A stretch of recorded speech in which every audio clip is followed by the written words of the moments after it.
forward to the war movie.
What's up, freak bitches, wherever you may be, however you may be watching? Thank you for giving us just a little bit of your time.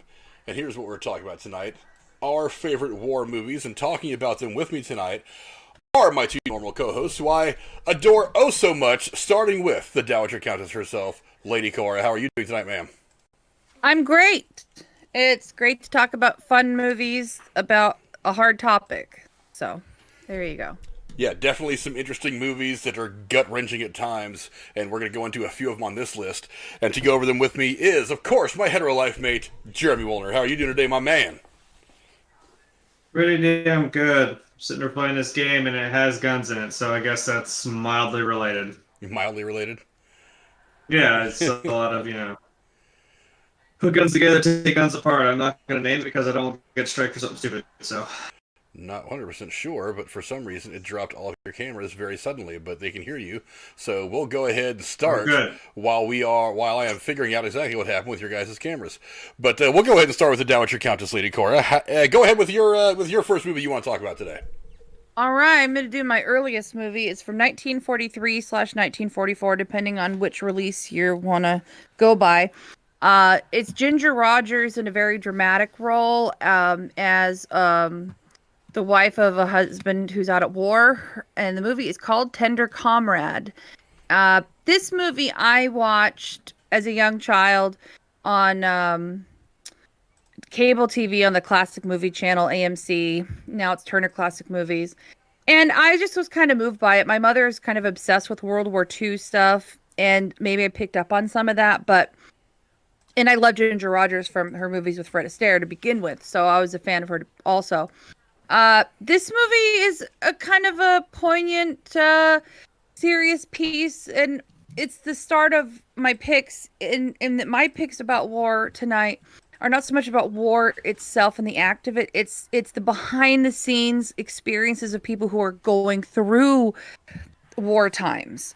So this is about a woman whose husband is away at war, and how she and three other defense plant workers decide to get a house together to save money while their husbands are gone, and their experiences on the home front side of it all, and also being defense factory workers when prior to this they weren't working or didn't plan to, because they probably had planned to be housewives. So there's two different angles there. It's a fantastic movie. It's impossible to watch unless Turner Classic Movies happens to air it, because you can't get it on a DVD. VHSs are nearly impossible to find. In the 90s, I was able to rent it from American Family Video once or twice before they shut down. Anyways, it's heartwarming. It's sad because she ends up being pregnant, and then her husband doesn't make it, but the other husbands do make it. And it's just about the female friendship between the women, their experiences as being, wives with their husbands overseas, working in a time when they didn't expect to be working, and just in general home front life in America in a small town with real people during World War II. So I like the movie. It was moving, and it's one of the first movies I connected with understanding what it was like for people during World War II times, other than things that my family had told me. So there you go. Tender Comrade from 1943. Jeremy, I'm willing to bet that neither one of us have ever seen this movie. She went way old. She went old for me, and I like to go old on some of these movies when we make these lists. No, I've seen a lot of movies, but as I've come to culture shock some people, I have not seen like every movie. So no, neither have I. There's probably going to be several movies that we talk about over the course of videos like this that some of us haven't seen. And especially Cora, part of it, though. Especially Cora, because she's just now getting into the movie thing since she's become kind of a regular co-host here. She's just now catching up on a lot of stuff. True. So I do envy her a bit that she gets to see some of this stuff for the first time. But Ginger Rogers, you can't go wrong with her. She was one of the biggest leading ladies in Hollywood for and this is, like years? I said, one of her best dramatic roles. There's some lighthearted moments, but for the most part, it's kind of a serious movie.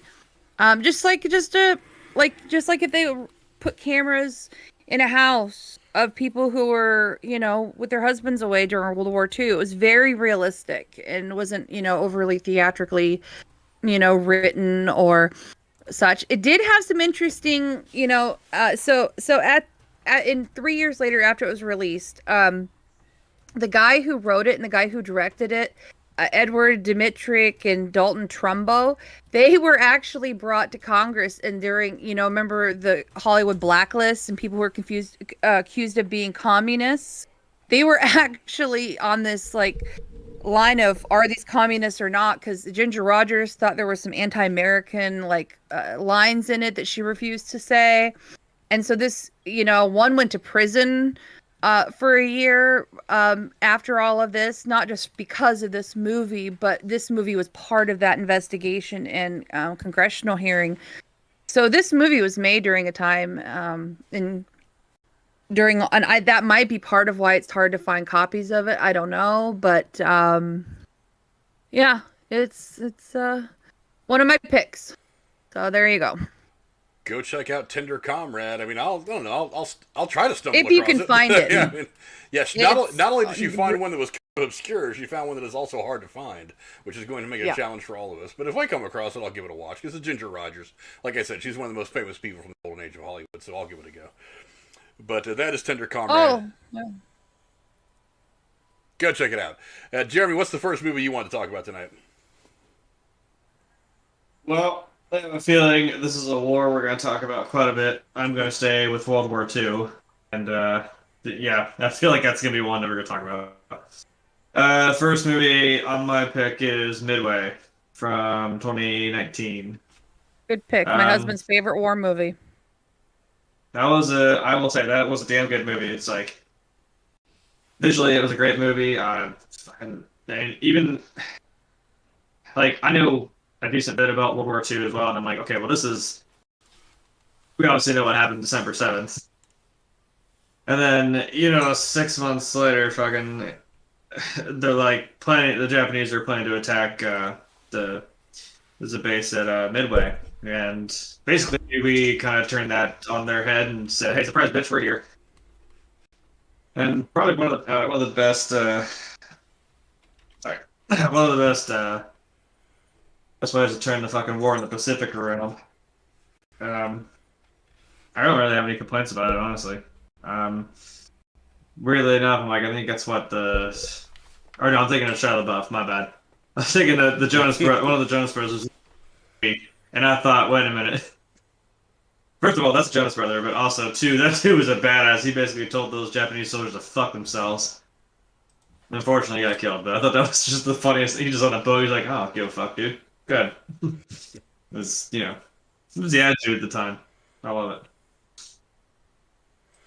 Sorry, I forgot up until just now that I actually have to give away the $25 of free movie tickets today as well.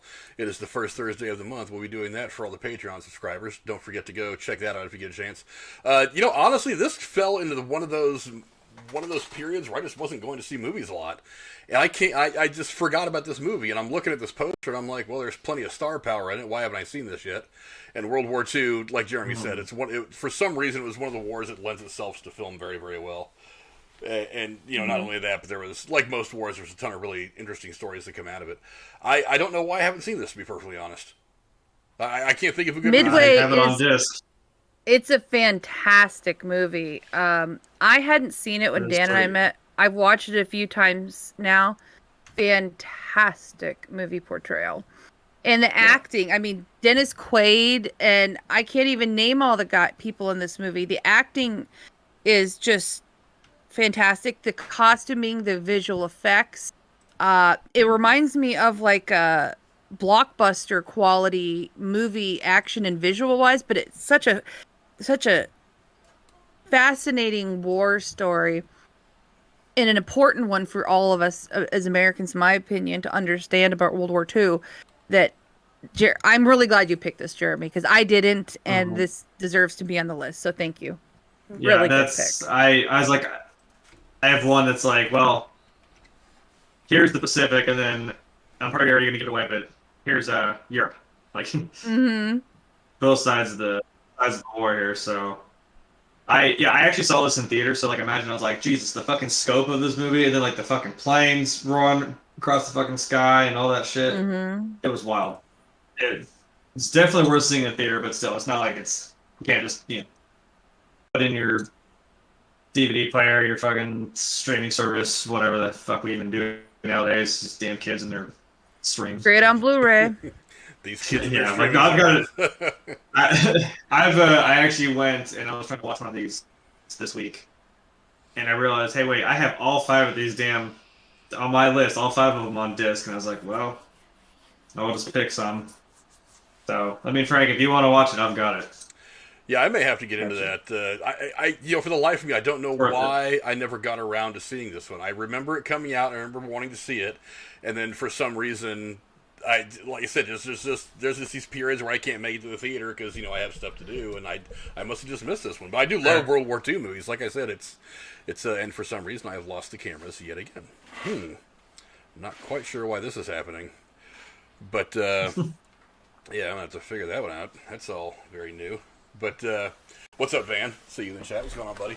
But yeah, it looks great, and it looks kind of old school too, like something you would have seen out of the 70s or 80s rather than the 2000s or something like that.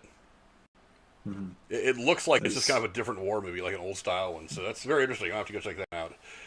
But it's very well done. Yeah, that is Midway. Go check out that one. Now I put together just a list of 13 movies right off the jump as soon as we decided to do this that I was like, great war movie, great war movie, great war movie, great war movie. And then I'm looking at it, I'm like, I want to talk about all like 13 of these right off the jump, but I can't talk about all of them. so I narrowed it down to the 5 that I think are some of my favorites and are good movies and are significant for the wars that they represent. Now, the first one I want to talk about is kind of an easy one. Jeremy's going to look at this one and say, yeah, that's the one you're going to pick. It's Full Metal Jacket. I mean, come on, it's brutal. It was an honorable mention for me. It's Kubrick. It was his style of filmmaking. It perfectly depicted the brutality of the Vietnam War, and not to mention the brutality of how these guys were, because there was a whole other side of the Vietnam War that a lot of people have only really kind of in the last 15 or 20 years have really started to talk about, is that the fact that they were just picking these people randomly in some name generator, pushing them through 6 or 8 weeks of basic training, and then running them out into a war zone. I mean, we say that now and it sounds kind of ridiculous, but that's kind of exactly what it was. I've heard people say that this is actually 2 different movies in one. That the first half of the movie that takes place at basic training at Paris Island for the Marines is one part of the movie, and then what happens to Vietnam is kind of another movie. I totally get that, because we see how it kind of breaks people to go through some of this stuff. We see that perfectly with the character of Pyle, played so brilliantly by Vincent D'Onofrio. Mm-hmm. We see that, and then all that mental breakdown of this one human being before we even get to the war, which breaks people down in a completely different way. It's just some of the great. I mean, honestly, some people think this is probably the 4th or 5th best film from Kubrick. It's one of the ones that stands out to me, especially in the war genre, just because of the style that it was made in, his perfect grasp of the guy, Matthew Modine's character even says it in the movie, the duality of man. And you see it right there, in the helmet, born to kill, then a peace sign, and they even have a scene that's based around that logic in the movie, which it's a very thoughtful scene and it makes you think. But it's one of my favorite films of all time. Cora, what did you think? I'm sure you've probably seen this movie. I have. I had a tendency before marriage to date ex-Marines, so they all wanted me to watch it with them. Yeah, it's hard to watch sometimes, but really gritty, good storytelling movie. So, yeah, it was good. And I'm glad it's on the list. Jeremy, what do you think? Yeah. I think we need to have a shout out for Mr. Arlie Ermy for playing that drill sergeant so well. Because honestly, I know we're all thinking it. We're all hearing his fucking voice inside your head right now. And it's funny that they had him as like a consultant first on the movie, and the guy they had to play the drill sergeant, they were like, no. Let this dude do it, and he fucking just ran with that shit, and is kind of the thing that makes that movie. It's, I don't know. I never get tired of watching it because I still laugh just as hard every time I watch him just berate the fuck out of these guys. Yeah, it is. He was kind of born for this, wasn't he? Oh hell yeah! Let me. Yeah. Boy, I'm still working on trying to figure out why, for some reason, all the Discord stuff just wanted to drop off. That is so unusual and weird. But let's go ahead and move on to Miss Cora's next movie. And what is the next one you want to talk about? Just a second. Let me get the page. I had too many links up. The next movie is Three Kings from 1999. It's got people you wouldn't think in it. Mark Wahlberg, George Clooney, Ice Cube in his acting capacity. This movie is not your traditional war movie.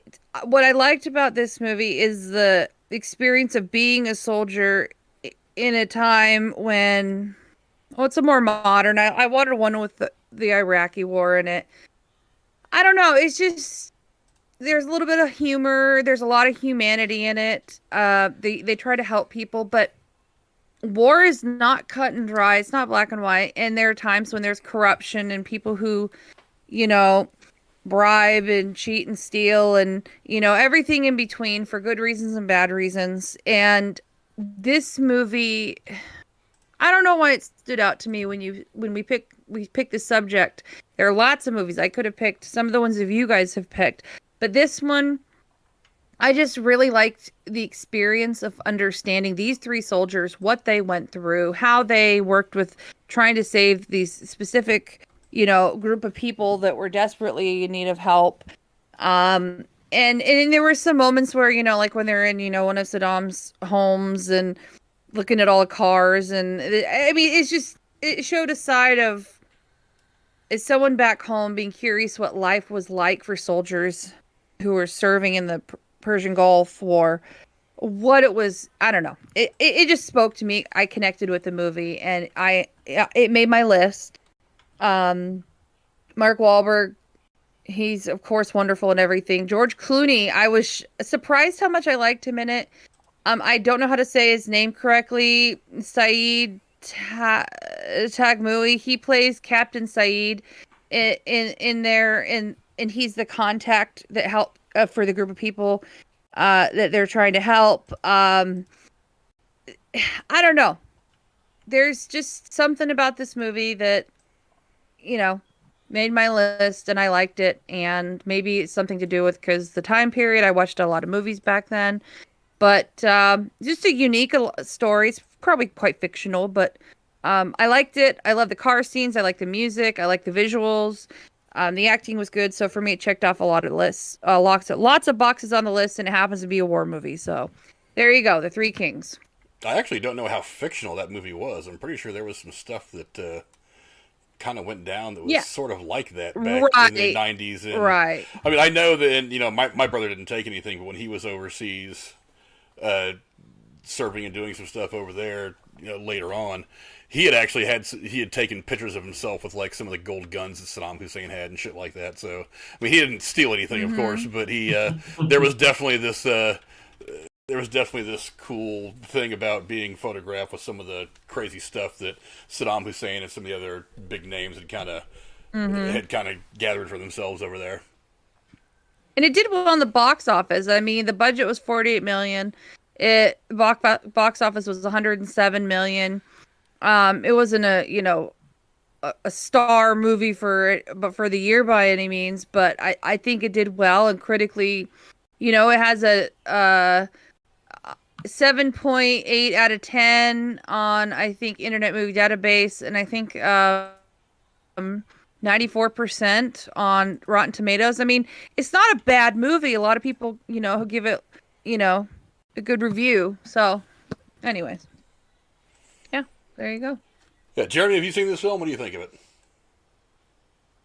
I wish I could give it a review because I have never even heard of this movie, so I don't have much to say. Marky Mark, and you got Pretty Boy Clooney and Ice Cube, I guess. Yeah. He's cool. I did not intend for that pun, but he's cool. I don't know. I could trust that trio of actors. It's a lighthearted war movie. It's not like heavy and dark and dramatic. But it's got action and it's got a little humor. It's got a lot of personality to it. Oh. Yeah, it's I thought it was a really good movie. I don't know exactly how accurate it was, but I know that it is. And again, my screen is all a mess. I don't really know why it's doing that. I'm gonna have to figure that out sometime after the stream. But again, it's again, I don't know how much of it is actually. Let me go to the thumbnail so I can try to fix some of this stuff. I don't know exactly how much of it is true, but I have heard stories about stuff like this actually in real life. So I'm not 100% sure if it happened like this, because basically this is these three guys pulling a heist in the middle of a war. And it seems like it's a little too big for it to happen. I feel like it's probably more likely that some guys found a gold bar somewhere and they were like, I'm gonna throw this in my duffer real quick and kind of try to sneak it home. That makes a little more sense to me. But these guys trying to get, I think they're trying to get like $100 million in gold or something like that, or gold coin or something out of Iraq. That's a little far fetched for me, but they're stretching something that, I mean, just because they're stretching the truth doesn't mean that it ultimately isn't the truth, and it didn't actually happen kind of in that way. And let's be honest, it's happened in wars really over the course of all of human history, so it's not unheard of that this kind of thing happens. But I mean, just kind of the way it all went down, the interesting shootout that happens at the end, kind of the odd happy ending that happens for everybody. I thought it was a pretty funny movie. It was a well-deserved ending, because I don't want to support them kind of getting away with this theft, but at the same time, you kind of look at everybody where they end up, you're like, you guys all deserved where you are. It all works for me. Yeah. And on top of that, it is probably about 75 or 80% fiction, so I can go with it as long as I know it didn't really happen in real life, especially to this level. But you guys should definitely go check it out, because I think it's actually a really good movie. Very entertaining indeed. Lighthearted too. It's not too serious. Yeah, it is. There is a certain element of comedy. I mean, George Clooney's got pretty good range anyway. He can do drama and comedy pretty much whenever he wants. Mark Wahlberg's pretty much the same way. I think he's. I don't like his comedic chops as much as I like other people, but I mean, he can do it. I mean, I like the Ted movies. He's pretty funny. Then again, it's kind of a specific kind of dick and fart joke comedy, which, you can't really do wrong. And then Ice Cube is actually surprisingly very funny. I mean, he is kind of the badass here, but his comedic timing is pretty good for this film. And so he's a good actor in general when he does step into that role. Oh yeah. Frankly, I think he's a better actor than rapper, but I don't want to argue semantics about that. I think he's a good writer. Oh, I didn't know he wrote. Well, yeah, I mean, he wrote the Friday movies. He's written a lot of stuff. I mean, I did not know that. I thought he just starred in them. Yeah, he not only wrote a lot of the songs and stuff, but he's also written some television and movies. He wrote the Friday movies. Learn something new every day. So Very cool. it's definitely a pretty talented guy he is. But yeah, it's a funny movie that I think you guys should all check out at some point. Yeah. And I thought I had Cora's camera fixed. Apparently, I have it all the way fixed. I don't know. But yeah, there's something about the movies that show the side of war that you don't normally see that really draw me in. I mean, don't get me wrong. I'm really happy, that they make these epic, dramatic movies like Dunkirk and Midway, but I like the personal story angle, and like Saving Private Ryan. I don't know if you agree. I don't know if it's on your guys' list, but it's like one of those hybrid movies. It's great epic, but it also has that personal angle too. So for me, the Three Kings movie was just one of those like, oh, this is more about the people than the war, but you get to experience the war, through them, not so much as having the war highlighted as the main character. Do you know what I'm saying? Yeah, absolutely. But yeah, okay, cool. Three Kings is a great movie that you guys should definitely go check out if you haven't already. I hope you sincerely do, because again, it's a good watch. It's very interesting. It's part heist movie, part war movie. You get the Clooney Wahlberg one-liners, and it was a pretty fitting ending and satisfying. So definitely go check it out. Jeremy, what's the next movie you want to talk about today? Well, the next movie that I'm going to talk about, we're going to jump back to the First World War. The world's end all wars, because that worked. I'm gonna go with 1917 on 2019 because apparently that was a good year for war movies. I just realized that. Um, it's a story of these two British soldiers, Schofield and Blake, and they get a pretty hefty task. They have to cross over enemy lines to deliver a message that could save how many fucking? It was 1,600 of their fellow comrades. And just to add a little bit of extra oomph in this fucking story, one of them is one of the guys, his own brother is in that platoon over there. So it's kind of a, cliche of a race against time to try and make sure, this whole band of guys don't get fucking wiped out. So they send these two guys out to go deliver that message. And we were talking about Midway. This movie, I believe I also saw in theaters. It was like visually stunning.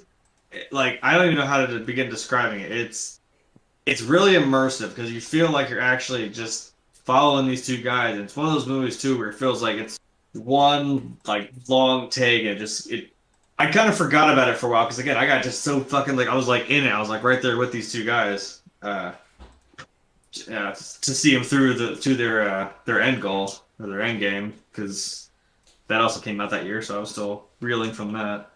I don't really know what else to really say about it. I mean, it's wild, and hey, you got Benedict Cumberbatch in there too. Just oh god. So more in-game stuff. Yeah, the way they filmed this movie was actually pretty wild too. Cora, have you seen this movie yet?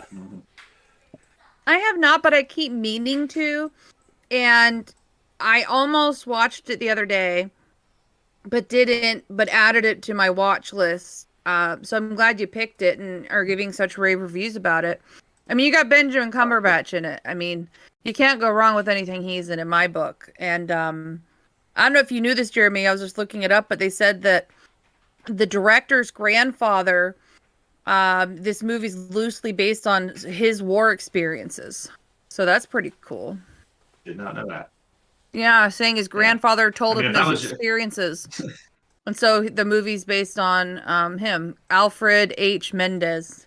So that's really cool that there's that angle. But I heard great things about this movie. I just haven't made time to watch it.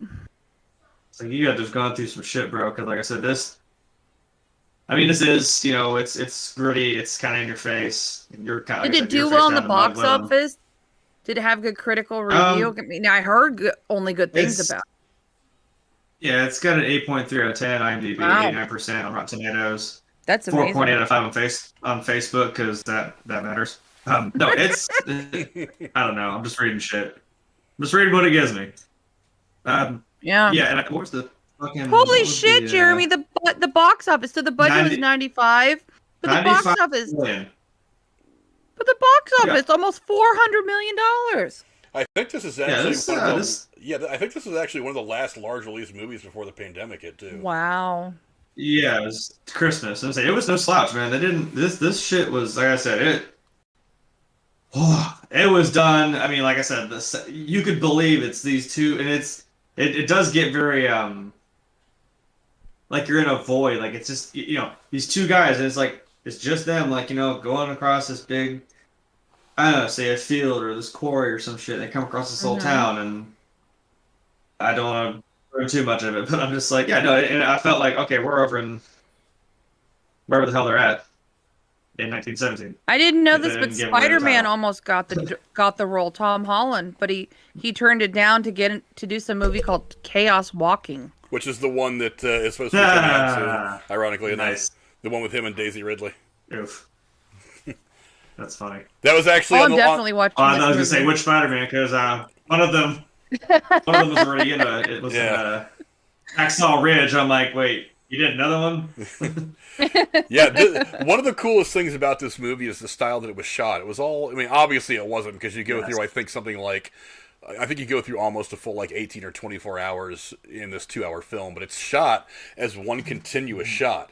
So it's like when you first kind of come in on the two guys that are laying under the tree trying to get some rest, and then somebody gets their attention and they get sent to their CO, which sends them on this thing. It's all supposed to be one continuous camera shot that goes all the way to Oh. when they run into Benedict Cumberbatch's character at the end of the movie, and they pass on that message. Yeah. So it's a, it was a really, really strange way of doing it. At first, I was kind of like, well, if you're a 2-hour walk away, I feel like a phone call would work back in 1917, or some radio or something. But I'm send them a wire. Yeah, send them a wire. But still, I mean, it's very interesting. Just not unlike Saving Private Ryan, it is all about kind of a smaller scale of victory that you want to win. Not so much you want to. I mean, yeah, you want to keep your entire group of guys from walking into ambush, but at the same time, it seems like it's a more contained point for what they're doing in the story. I don't know if what I'm saying makes any sense at all. I know what I'm thinking, I just don't know if I'm saying it quite right. But it was. I mean, it was a really good movie. I love the way that it was shot. It is kind of odd to me every now and again to think about it, because I've seen the movie a couple of times now, and it is kind of odd that a 2-hour-long movie, it transitions from day to night to day all in 2 hours. It's kind of a bit weird. But again, a really cool movie. It was done wonderfully. They relied heavily on Benedict Cumberbatch and Colin Firth in the advertising, although either one of them are in the movie for about, 4 or 5 minutes total. Colin Firth in the first 5, Benedict Cumberbatch in the 30 last seconds. 5, and then it's over, and that's all you've got from these guys. But other than that, Yeah, I mean, they bookend it pretty well. Yeah, if you can get over the fact that you're not really going to see those guys as much as you want to, the movie is actually really good. It's probably a little closer to reality than some war movies, because I know a lot of war movies, it's just constant gunfights, and yeah, when you get to something like the storming of the beaches at Normandy or something like that, that constant gunfight, that huge gun battle is probably accurate, but a lot of wars are fought very, very subtly with small skirmishes, and that's kind of what they're encountering along the way, are these smaller skirmishes that are kind of getting in the way of them trying to pass this very important message on. So that, it's a really good movie, and I really enjoyed it. Like I said, I went and saw it a couple of times. It was very, very interesting, especially the way that it was shot. I thought it was wonderful. Mm-hmm. But let's see. I don't want to. It does still gut punch me a little bit emotionally. Frank, right, know exactly what I'm talking about. Like, yeah.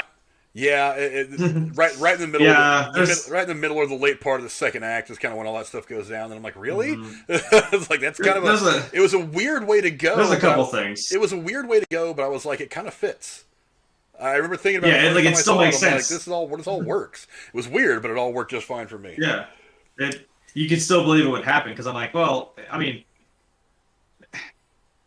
whatever. We're gonna show him Walking Dead. I don't care, because I still like it. It's not like anyone really has any plot armor. That's what I'm saying. I'm like, anybody could fucking die, and again, especially in a war, it's like. But I may have just ruined it. But I'm just saying, anybody can happen still. And it could fucking turn on a dime, and you don't even know it. You don't even fucking. It's already over when you realize what just happened. So, absolutely. But definitely go check that out if you guys haven't seen it already. Very interesting movie, shot in a very unique style. Actually, made by the guy that made one of the last James Bond movies. He made what the hell was Skyfall. So it's a James Bond director, and a very interesting story with honestly some really good acting as well. So don't look past that. But. On to my next movie. I'm going to go back a little bit to a movie that it handles a war that a lot of people kind of want to forget. It didn't go very well for us in the end. Didn't treat our veterans very well when they came home for various reasons. But again, a war with a whole lot of stories to tell. This movie is called CASUALTIES of War. It's got a young Sean Penn and Michael J. Fox, fresh off all of his success from Back to the Future and Family Ties and some of his other stuff, doing a very, very serious role. The basic plot of this movie is that Michael J. Fox, he's basically remembering in a flashback this event that happened to him when he was serving in Vietnam in Sean Penn's platoon. And he gets sent to Vietnam. He's young. He's fresh out of boot camp, and he gets hooked up with this group of this platoon of Army soldiers who. They are upset about something. I forget exactly what, because I do own this movie, but I haven't watched it in a while. But they're upset about something, so they decide to requisition themselves a young Vietnamese they're going to carry with them when they're on their tour to basically give them pleasurable company. Now, of course, she is not down with this whole plan. Basically, to say it in the crudest terms possible, they are taking her along to rape her whenever they want to, when they're out in country, out in the woods, doing whatever they got to do. Now, Sean Penn is again, he's the platoon leader. He kind of pressures all these guys into doing it. Michael J. Fox is the one who clearly has a problem with everything that's going on. Now, over course of this film, you see not only why Sean Penn gets to the point where he feels like that's the smart thing to do, which it isn't. You also see the battle constantly that happens between him and Michael J. Fox's character about why he thinks this is bad, why they should let her go. It comes to this kind of crazy, this crazy kind of climax to where some crazy shit happens. Then obviously, of course, there's some court-martialing that goes on afterwards. And it's all kind of told around the story of Michael J. Fox and this PTSD that he's experiencing after the war. Again, the movie itself is kind of a flashback of Michael J. Fox's experiences, of his character's experiences in the movie. Again, great acting. I forget who was all in it. It's Sean Penn, Michael J. Fox, John Leguizamo's in it. There's actually several. Dale Dye, of course, was one of the big Hollywood military consultants. He's in a lot of war movies. He's in it. There's just some great dialogue, some fantastic acting, and a story that no matter how hard you think you are, it's gonna punch you in the face a little bit. It's gonna be unpleasant to watch, but you are reminded that this kind of thing did actually happen in the Vietnam War. It's not a secret. It's not widely talked about, even though I think it probably should be, because we need to make sure this kind of shit doesn't happen when we go overseas and try to defend freedom. But even though there are American soldiers out there wearing our uniforms, they can still make some pretty shitty decisions. And that's kind of what this movie's all about. Have either one of you guys seen this movie? It's kind of obscure. It was not, for all of Michael J. Fox's fame when this movie came out, from things like Family Ties, Back to the Future, I think this actually came out slightly... I can't remember if it came out before or after Back to the Future 3, but Michael J. Fox was as big a star as he was ever going to be at that point. So for some reason, it didn't get a lot of the press. Maybe it was the story and what they talked about, and it was kind of hard. It wasn't usually the kind of thing that Michael J. Fox did. I'm not really sure. Have either one of you guys ever seen this? I have not, but I've heard of it. I haven't even heard of it, so yeah, it's I don't know that I would have gone to watch it until I heard what you said. Yeah, I'd be up for watching it. I haven't seen it though. I'm a fan of Michael J. Fox movies, especially his dramatic roles. Yeah, his dramatic roles are actually very good. I know a lot of people, you say Michael J. Fox, you remember like Spin City, Family Ties, Back to the Future, a couple other things. But his dramatic stuff is actually very, very good. What is it? Yeah. What? Yeah, his dramatic stuff is actually very, very good. Mm-hmm. But yeah, I was saying voice acting. I'm sorry. Yeah, it is voice acting as well. He did a lot of stuff for Disney back in the 90s. But Homeward Bound and shit. Yeah, this is a fantastic movie. Again, it's not unpleasant to watch at the level of something like Schindler's List. But yeah, you do kind of have to stop and absorb this movie. Absorb a lot of movies, even a lot of war movies, because while it does take place in the Vietnam War and there is some fighting that happens between the Vietnamese army and our army, it is really all about this battle of right and wrong between these two characters, between Sean's character and Michael J. Fox's character. But a very, very good movie that I hope you guys will find. I don't know if it's on any of the streaming services. I found it a long time ago at Walmart for like $4 and bought it because it was one of the movies from my youth that I remember just being blown away by, and I wanted to have a physical copy of it to show some people who ever asked about it. But it's a fantastic film that I hope you guys will give a watch. Again, it's a very difficult film to watch because it's very honest, and it's something. It'll make you think. I hope you guys will check it out because it is a very, very good movie. Again, Michael J. Fox's his dramatic stuff was very, very good, and it's very unfortunate that he is not going to be remembered for a lot of those dramatic performances. But he's very, very good. But Miss Cora, what's the next movie you want to talk about? The next movie is from 1992. Michael Douglas, Melanie Griffith, and Liam Neeson in Shining Through. It's a lesser-known World War II movie. It didn't get a lot of great reception and a lot of great reviews, but I happen to love it. It's basically the story of a American-born Jewish woman who's of Irish and German descent who happens to speak German, Melanie Griffith's character, and she ends up being the secretary for Michael Douglas's character, who's a lawyer, but he's also kind of a spy for what used to be called the Office of Strategic Services, which is a wartime intelligence agency that the U.S. had during World War II. and it later became the State Department's Bureau of Intelligence and Research, and CIA. So anyway, so he was kind of a spy, and he and his people that he works with on the side doing that shady stuff, they had someone planted in with some Nazis in Berlin who was feeding information, and they suddenly died. And they were looking for somebody. And she volunteered, and she goes. And prior to this, they kind of have a little dalliance of romance, but it doesn't cement per se. Anyway, so there's a love story here. And Liam Neeson ends up being the German that she, the Nazi officer that she ends up working with. And he falls in love with her character, or her, her, who she's pretending to be. And so she's in Berlin, and the war is happening, and she's also at the same time using this opportunity to track down some of her Jewish cousins in Berlin, because she hasn't heard from them the family hasn't heard from them in a long time. And it's all about her experiences, kind of, stepping her toes into the spy world, and she does get some intel. And Michael Douglas's character, who comes from DC to get her and tries to bring her home. And there's a lot of action and suspense towards the end. Do they get out? Do they survive? Does the stuff she has taken pictures of, does that intel get back to the Allies? Very good movie, in my opinion. Not a lot of people that I know have seen it. Nice costuming, very true to the time period that they're, trying to portray. And I mean, I'm a big Michael Douglas fan. Melanie Griffith, she's a great actress. I mean, I don't really know much about David Seltzer, who wrote and directed it, along with, I guess it was based on a book from Susan Isaacs.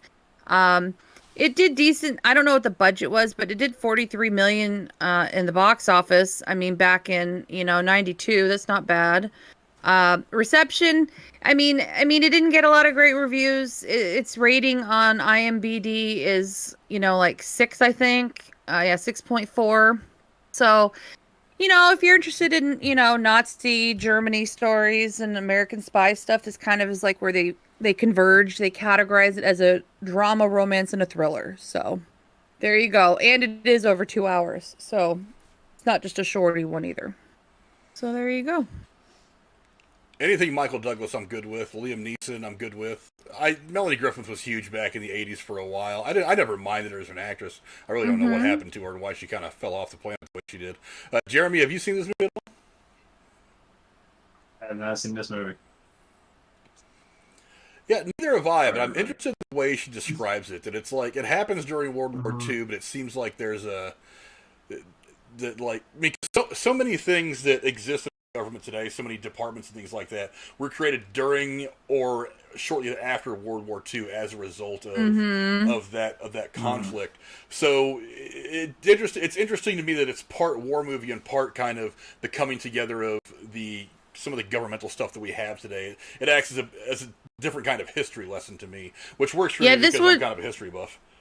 This specific, the OSS was created to coordinate espionage activities behind enemy lines for all branches of the United States Armed Forces. Whether it's propaganda, subversion, post-war planning, or just general spy shit. So, yeah, I didn't even know about that till I did research on the movie. I recall when I watched the movie thinking he was a part of just like the military intelligence. But when I read this, it seems cooler. I don't know if it was the OSS, but there is something that we had during World War II that I think was the precursor to what we have today is the CIA. I forget exactly what it is off the top of my head, because I don't think the CIA actually existed in the form it exists now during World War II. I think it actually came after. No. But whatever agency or group of people doing that stuff that we had during World War II is what would become the CIA. But yeah, so that's what's interesting to me about this is it sounds like this is not just telling part of a war story, but it's also kind of giving you a visual as to what it was like for the transition from whatever he was doing into CIA.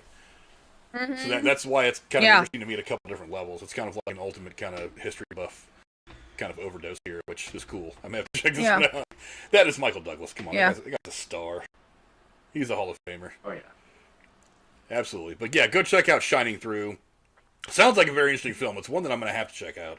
But before we get too far, and I'm going to go out of studio mode, even though I'm pretty sure it's going to drop the cameras again, which it may, because I want to get to, I don't think it'll play. I think it'll play that he tipped, but I don't think it'll play the thing. But Really Mysterious sends in a $1 tip. Thank you very much. He says his picks are Apocalypse Now because it's so dark and messed up at the same time. Which is true.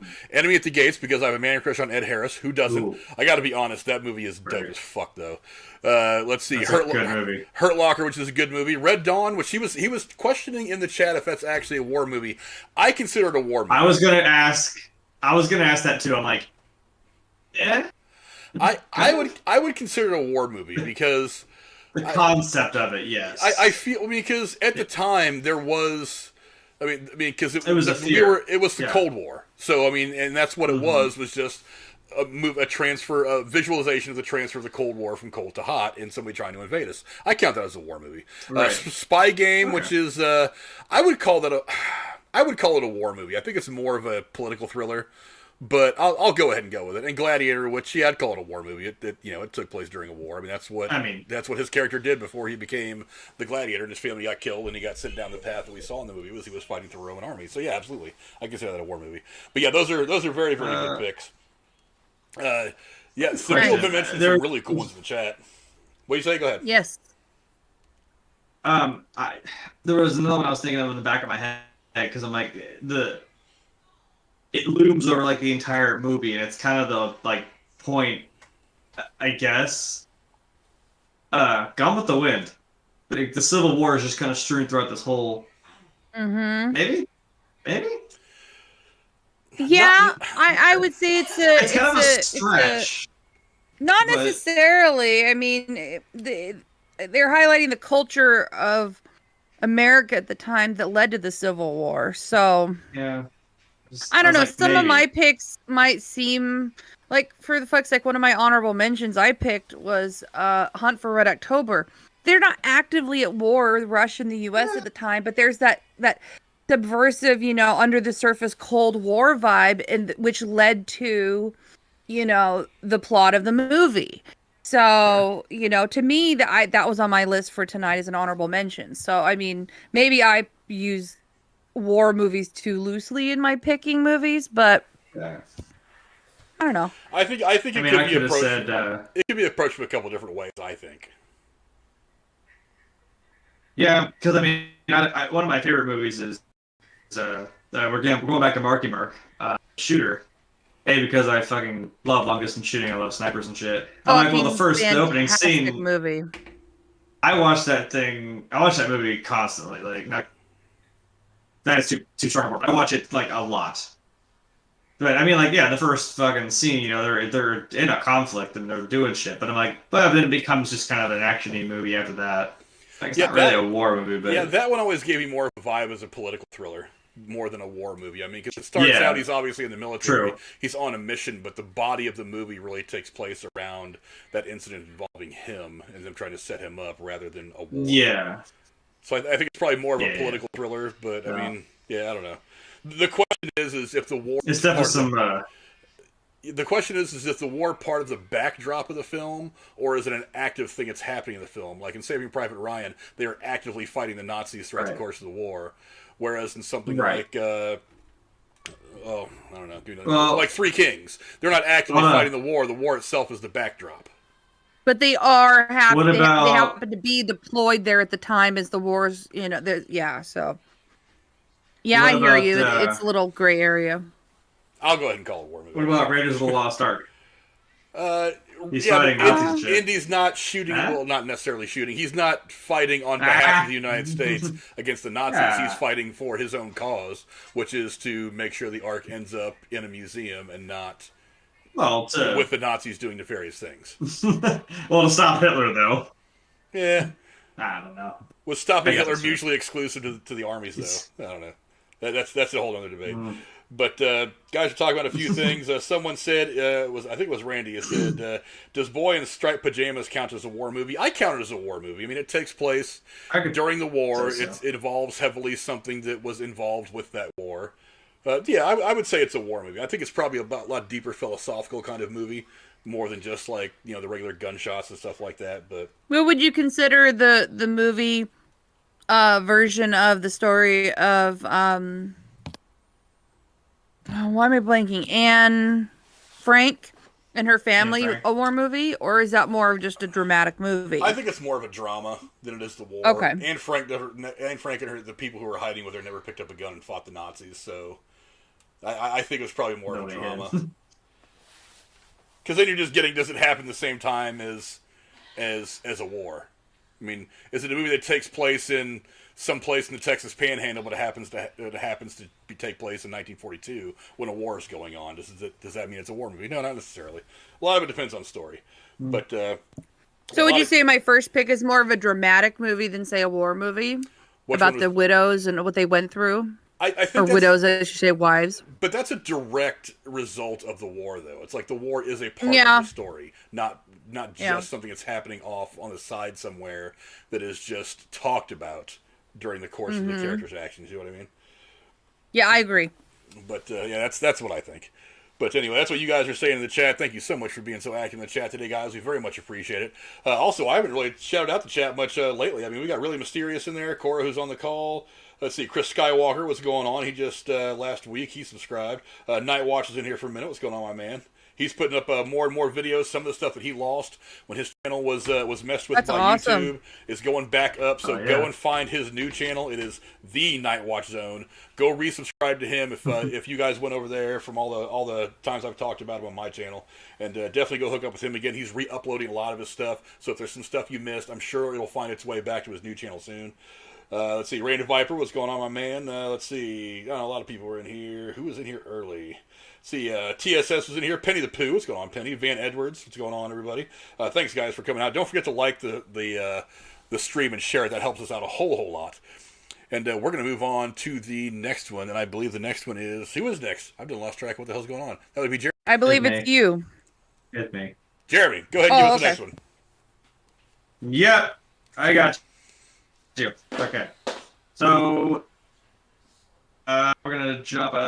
Well, I say jump ahead, but also I mean jumping back because I got out of 2019, guys. It's fine. Instead of Christmas 2019, now we're going back to Christmas 2013 with the movie Lone Survivor. And again, we're gonna keep giving Marky Mark some love here. I know. He works. He works for these kind of movies. I'm telling you what. 2005 Afghanistan, and this is a true story. This movie is a true story. You got some Navy SEALs, Marcus Luttrell, played by Marky Mark himself, Michael Murphy, Danny Dietz, and Matt Axelson. I almost fucked up his name. They're out on a mission, surveillance mission, to take out a Taliban leader, and it all kind of seems to go pretty well. They find their mark and they see him and they're like, all right, well, good hustle, guys. We did our thing. And of course, shit goes sideways. These two goat herders come by. One was like an older man and then a kid. And now, like what Frank was saying about like, you got soldiers out here wearing the flag, hoorah, America. But this starts to get into some sketchy gray areas of, okay, well, what do we do with these two guys? They don't know we're here. They're not supposed to know we're here. There's a whole bunch of fucking Taliban down there in that valley. And I think the old man had like a radio on him. So he's like, well, they could just be civilians. But he's like, no, they're fucking not. And as soon as it's like, well, do we let them go? They're going to tell them, and then they're going to come up here and fuck our shit up. Because we're in the middle of the mountains. Like, where are we going to go? They had him tied up to like some trees. Like, well, we could just tie him up. We could just leave him here, or the ultimate option, we could just kill them, which is not something you do. So I mean, between the four guys, like they trust each other, but it's like they're all trying to decide which way we should spin this. And I don't know what I would do in that situation. I kind of get the one guy. He's like, when Marky Mark's telling him, like, do you want to go to prison? Like, this is what the fuck's gonna happen. This is gonna get found, no matter how you feel about it. And the guy's like, I know that, and I don't fucking care. And I'm like, I don't know. they end up deciding not to kill them, and they let them go. And of course, it goes sideways real fucking fast. And now, if the title doesn't give it away, Lone Survivor. Mark's character is the only one who ends up surviving. The actual guy, Marcus Luttrell, is in the movie. He's in like one of the beginning scenes. He's the big guy with the sunglasses and the beard. He's like in the background, and he was in the helicopter that in the movie. Like they went to save Mark Wahlberg's character, and they ended up getting shot down, unfortunately. So it's such a heartbreaking scene. You see it coming in. It's like he's so happy. He's like, oh my god, I'm gonna get saved. And then that rocket just comes hurling over the sky and just fucking boom. It's heartbreaking as hell. He finds his way into this town, and these guys protect. They have this law of their little village. They'll protect anyone that comes in there, even from the Taliban, because this is like they're just civilians. They're not part of the Taliban. They don't fucking like these guys either. They're terrorizing their own home country. They basically tell these guys to fuck off, and And the real guy, Marcus, and that guy that saved his life are still friends to this day. It's pretty cool. Cora, have you seen this movie yet? What do you think of it? I have seen it. I've seen everything Mark Wahlberg's in, and I love his portrayal in this. It's a hard movie to watch at times, but it feels real and doesn't feel like Hollywood like manipulated the story or, softened the edges to make it, more tolerable for some people. I liked it, and I'm glad you picked it. It's a brutal it's movie. yes, and it's reality for a lot of people who fight for our freedom. I think somebody even said that's probably the most realistic gunfight they're like, this is probably how this shit would have gone down. Like, it's pretty. See, I picked American Sniper as an honorable mention for similar reasons that you're just how you described this movie. And this movie did well, though. I mean, the budget was $40 million and box office was $154. It was clearly received well. So, yeah, good movie, good pick, and very, very good storytelling. Yeah, believe it or not, I don't think I ever got around to seeing this. Oh. There was well, guess what? I have this one too. Well, there was a while where I was just kind of annoyed by Mark Wahlberg. It's like he was like in everything, fair. And I was like, do I really want to run to another Mark Wahlberg movie? I have to refresh the damn thing again so I can try to play this other donation. But yeah, I know my dad saw it and he loved it. I was always just kind of like, do I really need to go see this one? And I for some reason, I just didn't. I know I think it's on one of the streaming services I've got. I'm pretty sure I saw it. I just never got around to actually sitting down and watching it. I might I might check it out. Again, these movies tend to get a little cookie cutter at times. A little bit. But it's telling a story that, people wanted to hear and,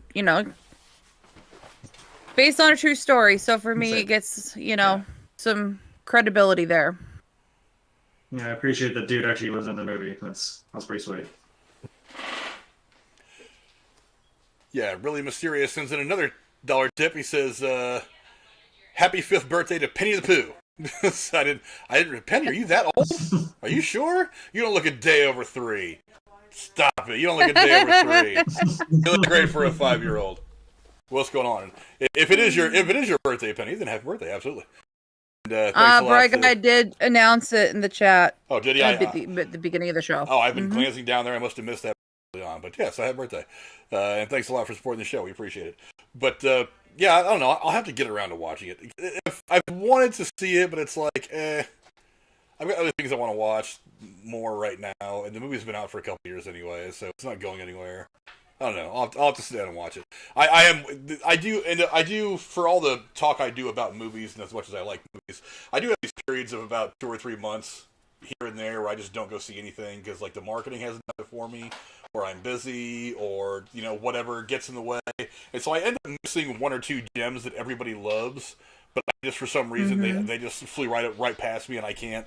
And I just never caught them on the way by, and I ended up going to the party really, really late on some movies.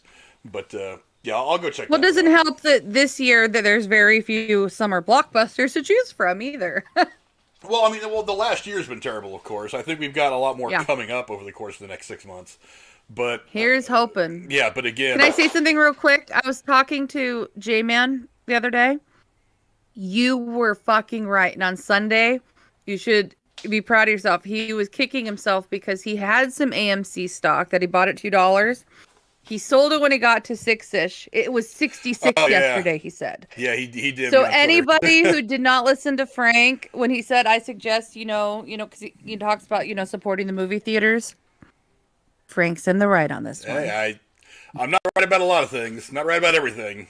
I'm right about this thing. I was for sure You right are. about this thing. But yeah, go see Lone Survivor. And what movie do I want to mention next? I gotta be honest here. I've noticed some of you mentioning a few in the chat that are phenomenal movies. I mean, war movies in general. I mean, they are in the top 10 or 20 list of all time best movies for most people.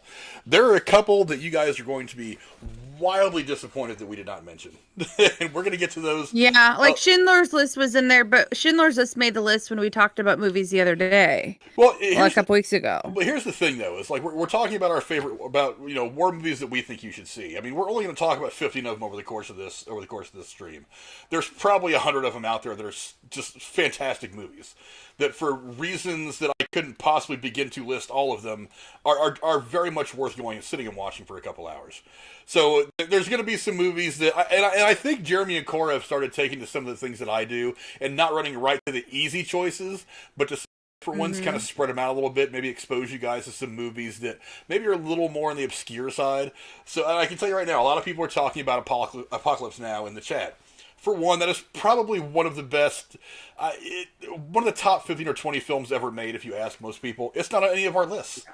And I didn't, and it was on my initial list that I made. Actually, I think it was like the first or second one I wrote down. I think it was Apocalypse Now and then Full Metal Jacket.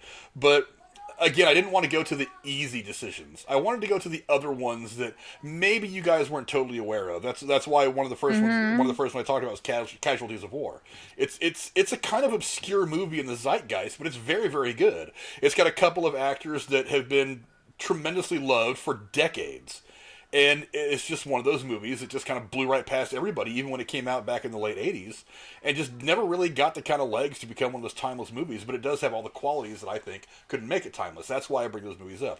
So if we don't talk about Apocalypse Now, which I don't think we're going to over the course of this show, don't get pissed off. Don't get pissed off at us, guys. We're giving you guys some different movies. It's one of those movies that we could talk about in great detail, kind of on its own in another video, in like a retro movie review or something like that. I think it's probably a better place to really dive deep into those kinds of movies. But there are some good ones that we've got to give to you guys. I'm gonna go to my next one real quick, and it's kind of a no-brainer that this movie comes up, and I'm gonna dive away from any of the more recent wars and go back to the birth of our nation with the movie Glory. This movie does come at you from a couple different angles. Number one, we're so far removed. I mean, nobody alive today was around to remember the Civil War, all the chaos that ensued during that whole time.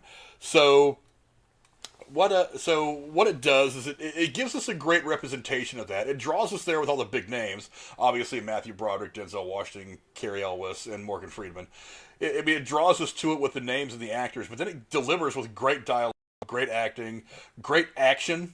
I mean, it's action in war movies can be, I don't want to say cookie cutter because I use that a lot. It can just kind of be a lot of the same.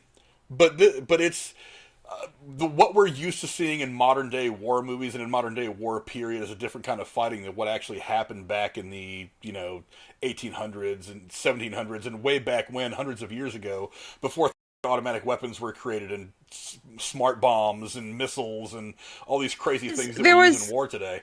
So it also does kind of give you a good visualization of exactly why that war was fought, in large part because of the way African Americans were viewed in our country back then, which was not good. So it does tell this important story of how they very much kind of helped in the fight for the improvement of our nation through a very unfortunate war. What were you saying, Cora? Mm-hmm. I was going to say, you were talking about the difference of war. I mean, there was a sense of decorum in how you do war. There wasn't this, guerrilla warfare or sneakiness or surprise as much. Do you know what I'm getting at? Like the culture of war and how war happened has changed so much. So I It don't know if was that's what you were touching on. In part, it was gentlemanly. It was, yeah. There was class to it. Yes, thank you.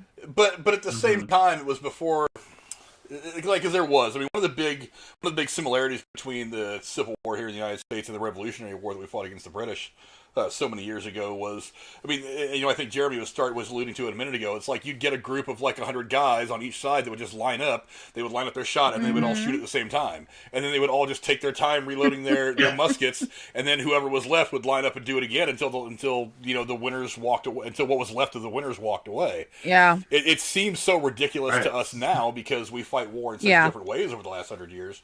But back then, that's really how it was. And Glory really kind of highlights the differences, in my opinion. And plus, the acting is fantastic. I mean, to get Denzel and Morgan Freeman in the same movie, hello. And Matthew Broderick doing dramatic stuff besides being chased by, a condor drone. I mean, fantastic. The casting in this and the acting is good. Let alone the fact that it's a portrayal of a time that a lot of people are fascinated with. This was, always meant to be a hit. Randy says we're giving him blue balls because we're not talking about Apocalypse Now. Sorry, Randy. Sorry. Tell you what. If you want to, if we do a retro movie review, you can come in and join us on that one, okay? We'll make it up to you, I promise. Or you could do a $5 topic thing on Drew's show and make us talk about it for 5 minutes. Yeah, you on can Sunday. do that too. You never know. You can do that too. You never know. Trust me. I'm pretty sure over on Drew's show they wouldn't mind me talking about any movie for 5 minutes just to burn some time, especially towards the end of the night. It's either that or we hear Casey recite Shakespeare and shit again. I mean, because that whole thing's getting kind of old. Like, we all love the smell of napalm in the morning. Trust me, we all know that. Yeah. Yeah, Randy, she's not going to get the Casey is raw reference. she's not going to get it. That is because the mother of my two youngest kids is actually in the chat right now. She's not going to get it. Her name is Casey also. She's not going to get the Casey is Riddick reference. She's not nearly as her YouTubing has not gone as derelict as ours has. So give her a break when you guys start breaking her balls, okay? But yeah, again, just a fantastic movie. I mean, Jeremy, is there anything you want to say about it? No, you didn't even ask me, but yes, you're assuming I have actually seen this movie. As everybody sitting down, I have seen this movie.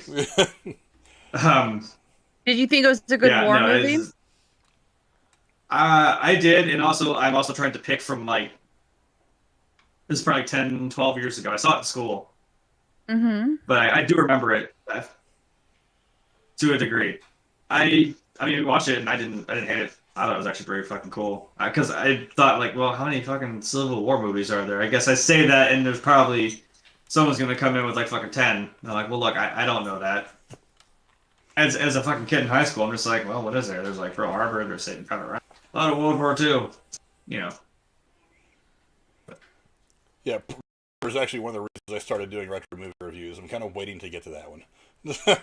It's funny you bring that movie up because when I was sitting down to think about my list, I was like, I'm not putting Pearl Harbor on the list. That's just way too predictable. I mean, that's what I'm saying. It's just not making the list. I mean, I thought of Full Metal Jacket. I thought of Pearl Harbor. I thought of Apocalypse Now. And I'm like, nope. I'm not doing that. Either you guys are going to talk about it, or we're not going to because we don't have to. I get it. I honestly was surprised that neither one of you guys added that to your list. You know what? Well, no, but you know what I could have done? I could have fucking gone in there. I could have got the big fucking hat, taken my shirt off. I got the dog tags on. Could have sat there and just, done my best like Robert Duvall. Fucking for the whole review. That probably would give us some views. Why not? Yeah, why not? But anyway, that's Glory. I don't have the hat. I'm sorry. If you haven't checked out Glory, by all means go do so. It's a fantastic film. Again, just a fantastic cast, fantastic actors, and ending again an ending that is just mind-blowingly good. It will break your heart and inform you all at the same time. It's just a fantastic movie that you guys should all go see. Lady Cora, what is the next movie you want to talk about tonight? The next movie I pick is a good movie and poignant for the subject matter, but to me it represents the experience of people in recent decades and present day, in African nations that are having civil wars. So the movie I picked is Hotel Rwanda from 2004 with Don Cheadle, Joaquin Phoenix, Sophie, I'm going to mess up her last name, Okonedo, directed by Terry George, written by Keir Pearson and Terry George. This movie is literally, in my opinion, a modern day version of Schindler's List in a way, because the main character, Paul, is he's living in a tough time in Rwanda, and the Hutus and the Tutsis are rival tribes. The Tutsis were kind of in control, I guess. The president got murdered, who was a Tutsi. The Hutus had this, like, you know, kind of militia-like group of fighters who tried to take over the country. And I'm not kidding. In 4 months, they killed over 1 million people. And they tried to wipe out the Tutsis. And this Paul character, he is a Hutu, but he's married to a woman who, excuse me, he's a Hutu, but he's married to a woman who is a Tutsi. And it's all about his struggle of maintaining his job in this hotel, running this hotel that's run by a Belgian company, and trying to save his family, and also using the hotel as a means to hide and house people who are trying to survive being murdered and raped and killed and blah, blah, blah, in this horrible, horrible genocidal time. I don't know if that's the word, genocidal, or time of genocide, I should say, in Rwanda. And he got an Oscar nod for it, John Cheadle himself. This movie, I remember this stuff from Rwanda happening as a teenager when it was happening. It was horrific to hear about, and nobody really did anything for some time. The UN had people in, the peacekeepers, you know, with the little blue helmets, but they were literally not allowed to do anything or interfere. And this man is credited for saving at least 1,200 people's lives. And it's some of his wife's family didn't even make it. But he and his wife survived. They ended up adopting some of her relatives' children who were now orphaned. It's a beautiful story about people surviving and working through a horrible time. But this is not, I mean, there are civil war issues like this in countries all over the world, but this really spoke to my heart, and empathy just came pouring out. And it's a very well-made movie on a very sensitive topic. And if you don't care about these people, that's fine. But this movie will pull at your heartstrings and really make you want to care. But in the sense of it being a war movie, for me, this made my list. And I think it's worth your time if you want to look at it. Jeremy, what are some of your thoughts? Are we also saying down? I have seen this movie. I'm going to piggyback again. The same reason as the last one. I actually saw this in school. I actually don't know why. I don't remember like what we were talking about. I mean, I don't know if it was something related, but I had never heard of it until then, and I saw it, and like you said, I mean, as you described it, I was just like, holy shit, like, you know, that's fucked up. This is a rough movie. It's into some deep shit. Yeah. I think it's the first time I ever saw Don Cheadle in a movie. I was just like, when I saw it, I'm like, this guy can fucking act. Damn. Mm-hmm. This movie had it by the fucking ball, dude. For real. See, again, when we're asking questions about like what is this sounds very close to the movie Blood Diamond to me. Yes. It seems yes. like very similar in that regard. That's what I was thinking. I love that movie as well, because I'm like, it's the government versus like this rebel group of guys, and again, it's a very real thing. They're fighting over these diamonds that are over in Western It's also Africa. reminiscent of Iraq with Saddam and the rival factions in Iraq, the tribes, I should say. And just fighting with each other. Like, yeah. Jesus, guys, we gotta share this country. Can we chill? Mm-hmm. No. I just can't believe the numbers. Like in 4 months, 1 million people were killed.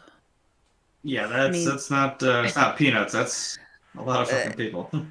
Yeah, it just is. It just is. And I like that they were able to bring it to the big screen in a way that was respectful, was engaging as a movie in general, independent of the content and the plot, that made it understandable and I don't know, to me just was a perfect harmony for such a touchy subject matter. I don't know if that makes sense. Like they did it well without making it look stupid or awful or disrespecting anybody.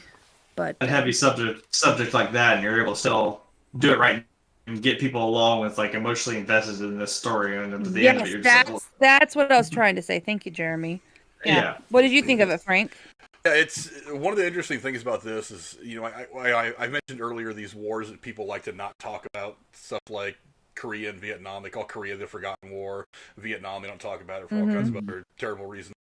This is a war that a lot of people don't realize has been raging in this area of the world for 100 years, and only about 12 people outside of this area even know about it. Either it's so far away from their consciousness that they just don't care, or they really just don't pay attention enough to even some of the small below the fold stuff in the newspaper. They just don't even see the name of the country Rwanda. But when you see a movie like this and you hear this stuff, I mean, there is stuff going on in some of these countries in Central Africa every day that rivals any of the shit that the Nazis did during World War II. I mean, It's awful. It's not just like, I mean, you think about the Nazis in World War II, what they did at the concentration camps is, marching people into these showers and then gassing them and killing them and then just burning their bodies. All that's terrible. These people are just like these armies of idiots who are just fighting for their little bit of control over their little piece of a forest, are going into towns and just hacking people to death, hacking entire villages to death with machetes. I mean, it's worse than that. It's so making the sons rape their own mothers in front of the family and then killing everybody. The stuff that's happening out there is weird ridiculous. Shit. And so few people even know that it's happening. Despite the fact that they make movies like this, which do very well at the box office, they have some actors in it. You've got you've got Joaquin Phoenix and all that in here. These people still just aren't grasping it. To them, it's just some fictional thing that happened on a screen. They go watch it for a couple hours. They get blown away by the madness of it all, and they go home back to their lives and completely forget it's happening. This is happening out there for real. I mean, it's not a joke. This kind of thing is happening out there every day in these countries. So Bosnia Herzegovina, that was in the 90s as well. That was in the 90s, the Serbs and the Croatians. I mean, so many different countries around the world at various different times. It's happening at its worst right now in Rwanda and some of these Central African countries. And movies, is this a war movie? Yeah, it's a war movie. These people have been fighting a war amongst themselves for. It's essentially just like a giant civil war where there's like 25 different factions trying to fight for a little bit of control. And it's been going on for 60, 70 years. I mean, it traces its roots all the way. It traces its roots back a couple hundred years, but just like in the last 20 or 30 years, it's started to get a little bit of attention from some people, but for the most part, it's still just something a lot of people just don't know anything about. I mean, open up a book every now and again, kids. Do a little bit of a Google search on Rwanda and some of the atrocities that happened there, and you're going to see why a movie like this is very important. So, is this a war movie? Somebody will ask. It's been a civil war going on there for decades, and nobody's paying attention to what's actually happening there. And just because America wasn't fighting, it doesn't make it a war. Doesn't mean it's not a war. Absolutely. Yeah. I think Leonardo DiCaprio says it best in Blood Diamond when he says, like, I look around and I wonder, will God ever forgive us for what we've done to each other? And then I realized God left this place a long time ago. Yeah, exactly. Yeah, it's fucked up. But yeah, a fantastic movie that you guys. I mean, like it's not an easy movie to watch. And in all honesty, I only saw the movie twice, right about the time it first came out. It's been a while since I've seen it, but even the visuals, as bad as they can be in this movie, still aren't half as bad as what's really happening. So you're only really getting a spoonful of what's really going on in Rwanda right now. Tip of the iceberg. So, and let that be a lesson to you when you think about how bad you've got it in life. I mean, these people are dealing with this stuff daily. It's not good. Yeah. I mean, go see Hotel Rwanda. It's again, a hard movie to watch, but a necessary movie to watch. And be very, very open as to what's happening there, what's happened in this movie, because it's happening around the world in a lot of different places. But that's Hotel Rwanda. Go check that out. Now, I'll go ahead and do the Patreon plug real quick, since we're going to be giving away some free movie tickets tonight. If you join our Patreon and support us for just $5 a month, you can win $25 in free movie tickets that we give away on the first Thursday show of every month. What I really want to do by doing this is just to get you guys going out to the theaters. Theaters are all open now. Vaccine is going out. Mask mandates are starting to fall off all over the place because we're finally getting to the end of this whole pandemic thing. Go out and see movies. Fast 9 is out now. So many. Cruella's out now. So many of these movies that we've been waiting on for a while are coming out. Black Widow's coming out, a month? I think in a month we're going to be doing the Black Widow review. Yeah. It's so much of this stuff is starting to come out now, guys. The summer movie season, it's here. I mean, it's essentially here. This stuff is all starting to drop now. Go out and see the movies. Go support these people that work the box office, that work the concession stand. I want to go help get them busy, get them their hours, get going to the movies, go back and enjoy this stuff because we've been missing this. I mean, the last year has been terrible for the movie theater business. So many movie theaters have struggled and suffered. So many big name movie theaters have fallen. I mean, if you got the time, skip watching it on Amazon and just go to the theater. Absolutely, go. Frankly, if it's just two of you, some of those movie rentals are not cheap anymore. You're just, if you hit a matinee, you can get a pretty good deal on movie tickets. Yeah, just go see movies, go support those people that work there, go get back out, get amongst your movie fan friends, go watch these great moments. I mean, I talk a lot about that moment where, Captain America picks up Mjolnir in Avengers Endgame, and how that moment was just so fantastic for everybody in the theater. Everybody was happy. All of our other cares went away. Go back to the movie theater. Let's start getting those feelings back. We have been very, very badly missing those things. So if you support us for just $5 a month, you'll get a chance to take place in our free drawing every first Thursday of $25 in free movie tickets. We'll be giving those away after we finish going through all of our movies. I think I finally got that all set up. But the next movie that I want to talk about, I'm going to go. Isn't Jeremy next? Is Jeremy next? Did I skip Jeremy? Jeremy, go ahead. I'm sorry. Go ahead. It's all you. It's all you. I remember Jeremy. It's a joke, but I hate the Patreon. You're just gonna fucking skip right over me? Damn. Rude. All right. So anyway, we're just gonna give you shit. My next movie. We're gonna take it back to the start. For the start. Good old America. That's The Patriot. From 2000, I believe. I watched this movie a lot. That was one of the ones that I ended up deciding on that stack that I said I had. The five movies that I've listed, I have them all on physical media, and I was like, fuck it, I want to watch The Patriot again. Because I watched it every 4th of July, and also Independence Day, because obviously. I don't get tired of this movie. I don't get tired of watching Mel Gibson. I mean, look, I've said we need to do a review of shootouts, because if you know that fucking right in the beginning of the movie, or not beginning, but beginning-ish of the movie, when he just goes ham on those 20 fucking British soldiers, holy shit, you know what the fuck you're in for. It's wild. I mean, I'm sure we all know the story. British came in and was taxing the shit out of us, and we're just like, nope, fuck you, get out. You got the late great Heath Ledger, of course. That's kind of the reason why I wanted to see it. I'm like, dude's a great fucking actor. You got Jason Isaacs playing the bad guy, because of course. You got Lucius Malfoy in this bitch. Because Jason he plays a good bad guy. I'm sorry. Because Jason. I know, do it. Someone told me she met him at a con once, and they instead of calling him Lucius Malfoy, they call him Luscious Malfoy. I'm like, that's totally fair. That's amazing. With those blonde locks, come on. Yeah. Shit. It's the fucking, it's the Revolutionary War, man.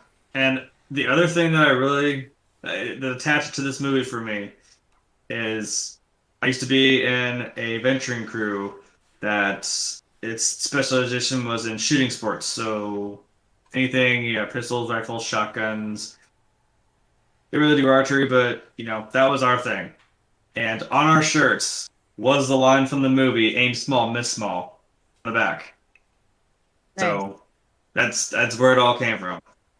That was our thing. No, you cannot have shirts because no, it does not exist anymore. So I'm sorry everyone missed out on that. No. Sorry. And I'm no longer president. I was for a short time, right before it kind of went away. So it wasn't me. It was not my leadership. I will say that. I am not a crook. Cora, what did you think of this movie? It's good. It's just too much for me. I don't know what it is. I don't know if it's the church scene or what, but it's just really highly emotional, hard to watch. I probably will watch it again. I've seen it maybe 3 or 4 times, but I don't know. It's just I respect it greatly. It's just a great acting. It's just there's something really brutal about this movie, and I get that it's realistic, and that's what it was, but it's harder for me to stomach than say Midway. But it's a good movie, fantastic, and I think it deserves everything you said, Jeremy. It's just for me, it's a little bit hard to watch. Well, burning a whole town inside the church is a little fucked up. I know, even Yeah. You know, especially in that time period. I mean, and now, religious or not, that's fucked up. That's Jesus. You told me. You know. Yeah, this. But besides that, it's a great movie for me. It's just a lot to watch, but good movie. Yeah, this. I just realized I apparently got like a foreign picture of this. This is Der Patriot. Must be the German one. but yeah, it is. I try very hard not to get the foreign ones, even though I actually like the look of some of the foreign ones. I still just kind of want to, at least the ones in English. It's a badass picture. I like it. It is a badass picture. It is. But I mean, again, it was such a weird. The Revolutionary War was such a weird one, and because there's nobody around anymore that actually experienced any of it, we have to kind of do some of these fantastical just to kind of make sure we're drawing attention to it. So you get Mel Gibson before he decides to go completely loco in his head and become kind of weird. who, despite being Australian, is very much a patriot for the United States. I mean, between this and like We Were Soldiers and some other movies that he's done, his patriotism for the United States is commendable. And I think is it bad? I've never known he was Australian. I think he was born in Australia but came here when he was young. So it's okay. I think he actually has dual citizenship, but I think he spends most of his time here in the United States. Have you guys ever done an episode of favorite Mel Gibson movies? Because that would be a fun one. No, but that's something we could definitely put calling dibs on Mad Max. Great movies. Road Warrior specifically. Yeah, but great movie. Yeah, but this movie, I mean, it's got to tell a very upfront way about the way that war was fought. And that's exactly what happened. Is in every war on every side of a war, there is always that like one asshole who takes his job a little too fucking seriously, and that's what Jason Isaacs' character was in this movie. He was that guy who's like, I'm a warrior. This is what I do. Is I just go around and kill everybody without really any thought about. Worse. Yeah. Well, I mean, it's like, I'm going to kill every man, woman, and child. Well, that's great. The men with the guns, that's kind of what they for, but the women who are just walking away. You shot his son in the back. Yeah, the children who don't really have anything to do with this. It's like, do you really have to go that route? And that's kind of what ends up sending, Mel Gibson's character down this path, is the fact that he runs into one of these guys, and that brings out the inner Rambo in him and makes him a total badass, Yes. Early, 1800s military man. You know what I mean? Mm-hmm. But yeah, it's a great movie, and again, it's a young Heath Ledger. This is one of the movies that made him super popular, and again, a couple of really sad parts to get you really emotionally invested in what's happening over the course of this film. So yeah, a very good movie that I hope you guys will go check out. But let's see, that is The Patriot. I'll go on to my next one now, since it is actually my turn this time. I'm taking a little. Actually, it's my turn. I'm kidding. It your turn? Yeah, well, it could be. I don't know. No, it's not. I'm so lost by the time we get. You could have kept that going. Yeah, no. You would have counted and been like, "No, wait a damn second." She's halfway through a review. Like, I got 2 left. You're messing with my emotions. But sorry. I am going to go a little bit different. I'm going to go for dark comedy on this one, and I'm going to go for the original film MASH. Now, I know a lot of people, they hear Oh. MASH and they think of the television show with Alan Alda and all them, and that's great because the television show, it's awesome. It's one of the best TV shows ever made, in my opinion. Maybe the best, depending on who you talk to. A lot of people have forgotten that it was based on a film, which was based on a book. I never knew. This film film stars Donald Sutherland, Tom Skerritt, Elliot Gould. What the fuck? That's a great cast. Sally Kellerman, Yes. Robert Duvall, Renee Auberjonois. Check it out. It is now. There are some big differences between the television show and the film. The film is very much a dark comedy, while there are some very comedic parts to it. It is not the straight-up comedy that we would end up getting from the TV show. You couldn't really do dark comedy on TV in the early 70s when they decided to format this as a TV show, and when we got Alan Alda and all these guys.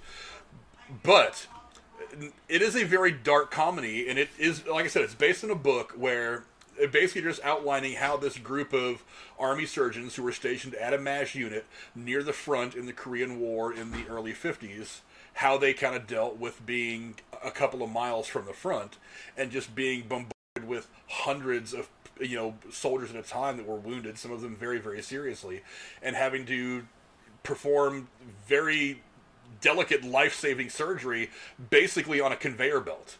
In a really bad situation. As I explained it to you, I can't. Surgery. Yeah, I can't. That's how it's explained a lot in the show. Meatball. I forget the movie, but yeah, I mean it is. I mean, if I just describe it to you, that would suck. But I mean, to see the visual, I mean, to see both in the television show and in this film, just kind of like you're standing there for 13, 14 hours on end, just one body after another, trying to pull this bullet out, trying to fix this broken whatever, dealing with all this crazy stuff. This deluge. I mean, they had 24-hour marathon operating sessions at some points in the Korean War. Really, in all wars, but I mean, this one specifically is about the Korean War. And again, it's the Korean War is called the Forgotten War because so many people just kind of like gave up on it. The war never officially ended until a couple of years ago. They ended up signing some papers that made it official, but the war never officially ended. So there was no victory to be claimed by anybody. There was so many things. Yeah, Odo was in it. The guy from Star Trek, Deep Space Nine, Renee Auberjonois. Auberjonois. I just he actually just passed away about a year ago, I think. But I had. Cool. Yeah, it's a very crazy movie. It does have the comedic twists here and there that you get a lot of in the TV show, but again, it's that dark comedy. And the dark comedy, I know a lot of people don't quite get it. I know people want their comedies to be just super funny and that's it. But I think it made it more realistic that they made it a dark comedy. And the story, and also, I mean, if you know anything about the story of how the movie got made, Donald Sutherland was trying to get the director fired, and then in the years since had decided that he's glad he didn't because it's one of his favorite movies that he's ever done. Again, a killer cast. It gave us the timeless song "Suicide Is Famous." You actually get to hear the lyrics of the song in the opening credits of the film, not just the instrumental version that we would get eventually in the television show. But it's a fantastic movie, and it's oddly engrossing. It's like you watch this and you get into it a little bit, and the next thing you know, you find yourself kind of hypnotized by everything going on. It really does, at a couple points, kind of find a way to suck you in. A fantastic movie. Cora, have you ever seen this movie? I didn't even know it existed. I knew about the TV show, but I am going to add this to my watch list. I'm a big Donald Sutherland fan. So... Besides that, my grandparents watched the TV show religiously, like in the evenings on reruns when I was growing up, when I'd visit. And the theme song does not go far from my brain. I still watch the show a couple times a week, just a couple episodes in like the background. Mm-hmm. Yeah. I hated the scene in the TV show with the helicopter crash and the guy who was going home. That one just, even to this day, like, he was going home! Yeah. Yeah, I will be seeing this movie. Yeah, the cruelness of war was on a great display at the end of that episode. Not to get too personal, but my grandma's brother, he narrowly survived 2 or 3 like things during World War II out during the war, right? He comes home and everybody's so happy he survived. All of his friends died. Even my grandmother's fiance, who was his friend, died. And a week later, he dies in a fucking car crash. It was like, God So maybe damn it. that's why the MASH helicopter thing, maybe that's why that sticks out to me. But yeah, I haven't seen this movie. I will be seeing it. I had no idea this existed. So this is like a cool fucking thing about the show tonight. I've actually had some Very trouble cool. finding the book, believe it or not. And So is it a book about more like a I don't know, like a personal retelling of something, or is it fictional? No, the book was written by a man who was over in, as I remember it, I could be wrong about this. The book was written by a man who had gone over there and Uh-huh. actually observed some MASH units working during the Korean War. And then he came back and wrote a Mm-hmm. book called, it was like MASH and some kind of subtitle, I forget what it was, like Army Doctors in Korea or something like that. And then Mm-hmm. I don't remember if it was Robert Altman, the director of this film, or somebody at the studio who read the book and said this might be kind of cool for a movie. But it ended up getting made by Robert Altman as the director, and all the people that were in the movie. And Mm-hmm. the movie was phenomenal. So this movie is based on the book that was written back in the 50s, and then they eventually turned it into the television show. But yeah, it's just such a, like I said, this movie is just so engrossing. You get really Was this sucked into it when you before or realize after it. the TV show? I'm assuming before. This came out Okay. around Before. 1970. The show didn't come out Okay. until Yeah. 74, I think, something like that. Okay. So yeah, So was the The, success of the movie which drove it to become TV? Did it possibly, have a good reception? possibly. Okay. I'm sure that had something to do with it. and but- the only one who I believe is in the movie and the show is Radar. So Yes, he is kinda the only cool. person. Yeah, the guy that played Radar, Gary Yes. Berghoff, who played Radar on the TV show, also played Radar in the movie. Mhm. That's cool. He has such a Yeah. unique voice. Yeah, but yeah, he's a that guy. guy. I love Radar. yeah, Radar is one of the Mhm. cooler characters. When he eventually leaves the show, it's actually really, really sad. The show was never really the same without him. That's- hated that. Yeah, but and it was a very emotional send off for him in the show too. But definitely go watch MASH. Mhm. Jeremy, I think you've seen this, haven't you? I think we've talked about this before. Oh,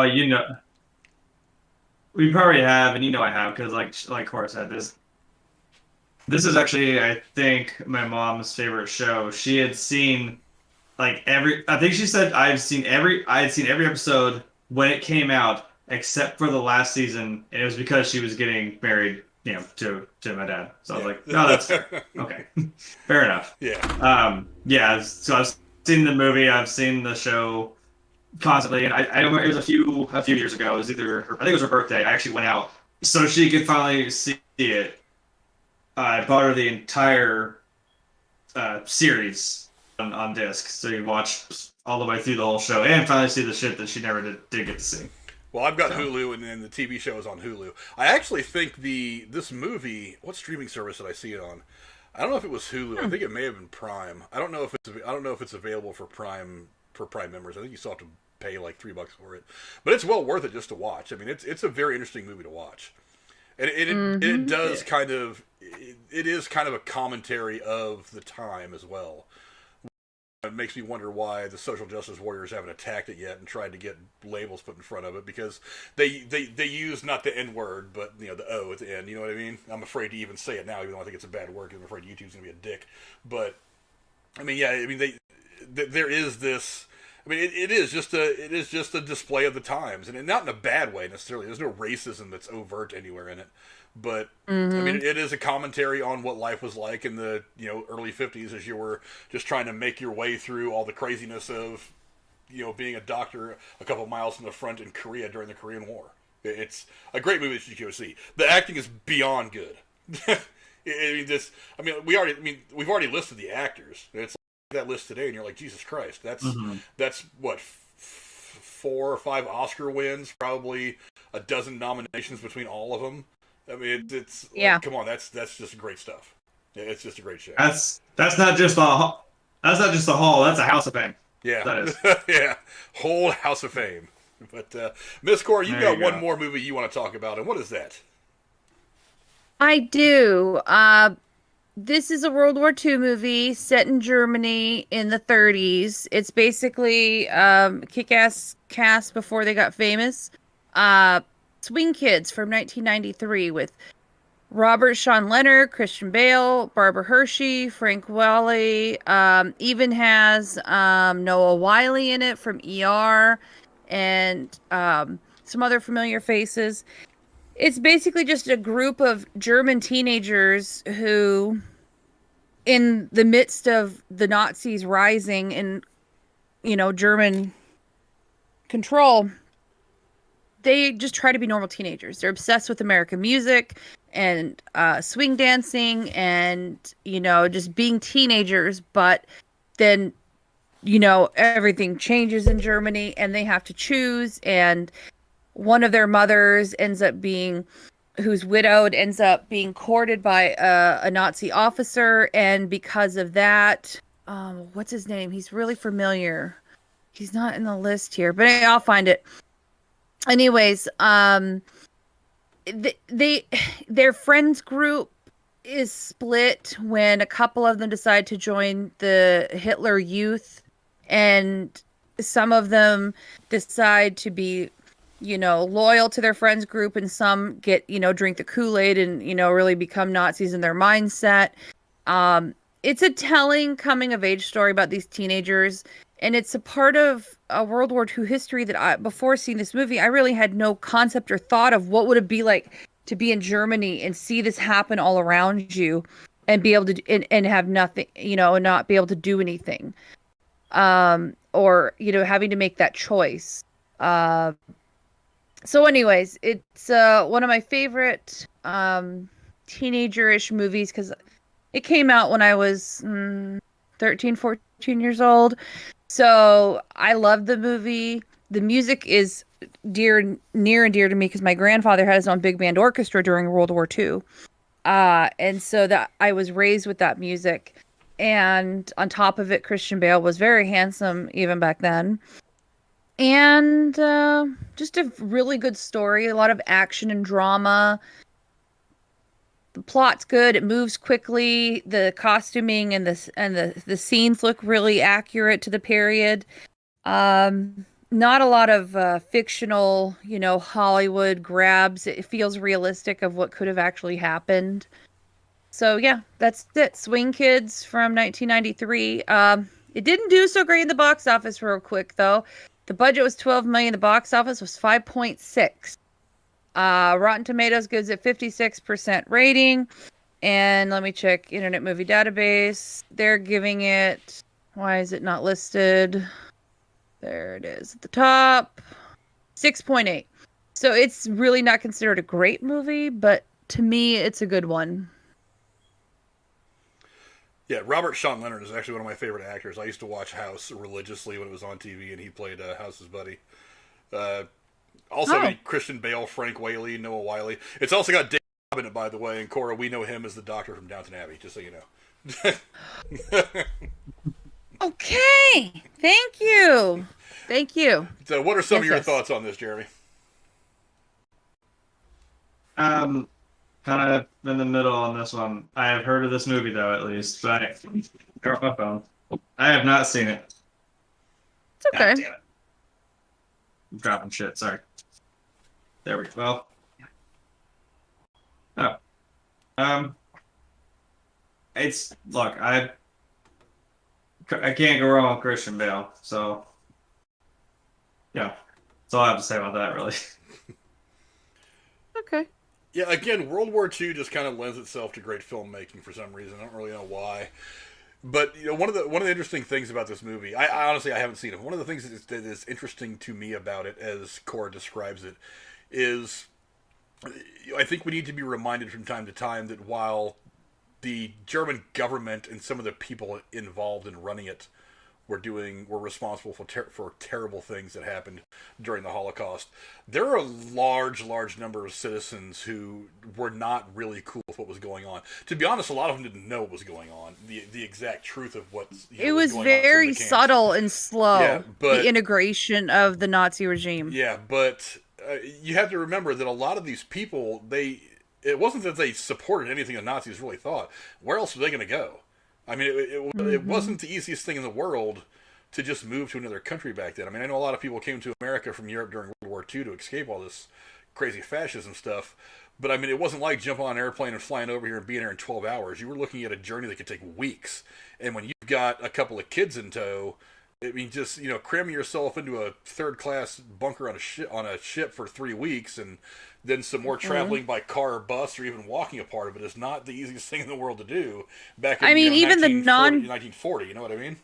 Yeah, and even the non-Jewish German residents at this time were having trouble, procuring normal things like groceries and, finding work sometimes to pay their bills. And so the Nazis preyed upon some of these families, trying to bribe them with survival to support the party. And you see that in this movie. And I don't know, it's good. The music's great.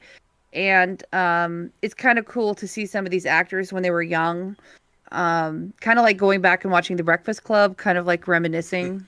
So good times for me here. Yeah, but definitely go check out Swing Kids. It sounds like it's a very interesting movie. Do you know if it's available on any of the streaming services?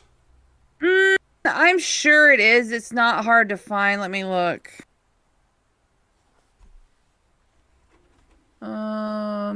Amazon has it. Let's see. It's not Prime, but you can rent it there.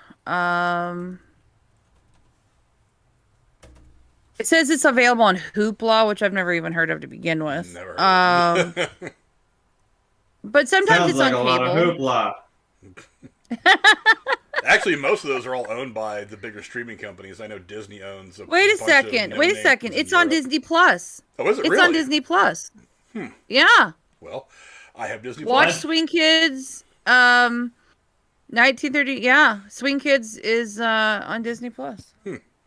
That actually makes there you sense go. because Christian Bale got his start doing a lot of stuff for Disney. He did like Newsies. Wasn't Newsies the Yeah. one he did Newsies first? was the first big one that he Newsies. did, and there was a couple other things he did before he decided to do. He was other in things. Pocahontas. He was like one of the guys on the ship. Yeah, so that kind of makes He was sense. like the young guy. I don't remember. Oh, I'm definitely. Yeah, if it's that does. free on Disney Plus, because I had it on DVD but lost it in the move. So yeah, I'm gonna have to watch this on Disney Plus sometime soon. Hell yeah. Anyway, Swing Kids, go check it out. And I think Jeremy's got one more movie he wants to discuss. Which movie is that, my good man? Well, I'm sure you know because you're sitting there with all the buttons and the controls and shit. But, those of you playing at home who have no idea. Again, I guess we're going to stick with the tried and true here of World War II. And I guess I picked an obvious movie, but that's why I kind of saved it for last. Last one is Saving Private Ryan. Oh, Kinda good have to talk. pick.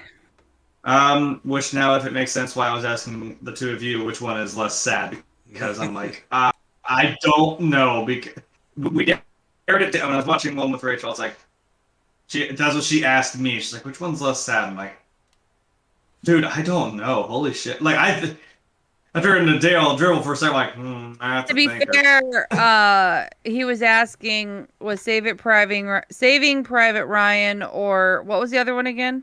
The Patriot. The Patriot. More sad. I'm really glad you picked this one because it was on my list of ones to consider, but I didn't pick it, so I'm really glad you did. I'll keep this as my top one. This is a this is a wild movie, and again, it's also actually based off of a true story in a way. It was these three or four brothers, I don't remember. They all went to this, again, same thing. They all went to the service at the same time. They were all serving together, and then they all ended up fucking dying. So that, as a result, implemented the rule of, okay, you can't be in the same service, or at least you can't be in the same, vicinity as your siblings because The shit, unit? well, I said we're not going to give this mother another folded flag. So again, if you haven't seen this movie, I mean, hey, what are you doing with your life? Dude, you got Tom Hanks in this. Actually, let me back up before I even say Tom Hanks.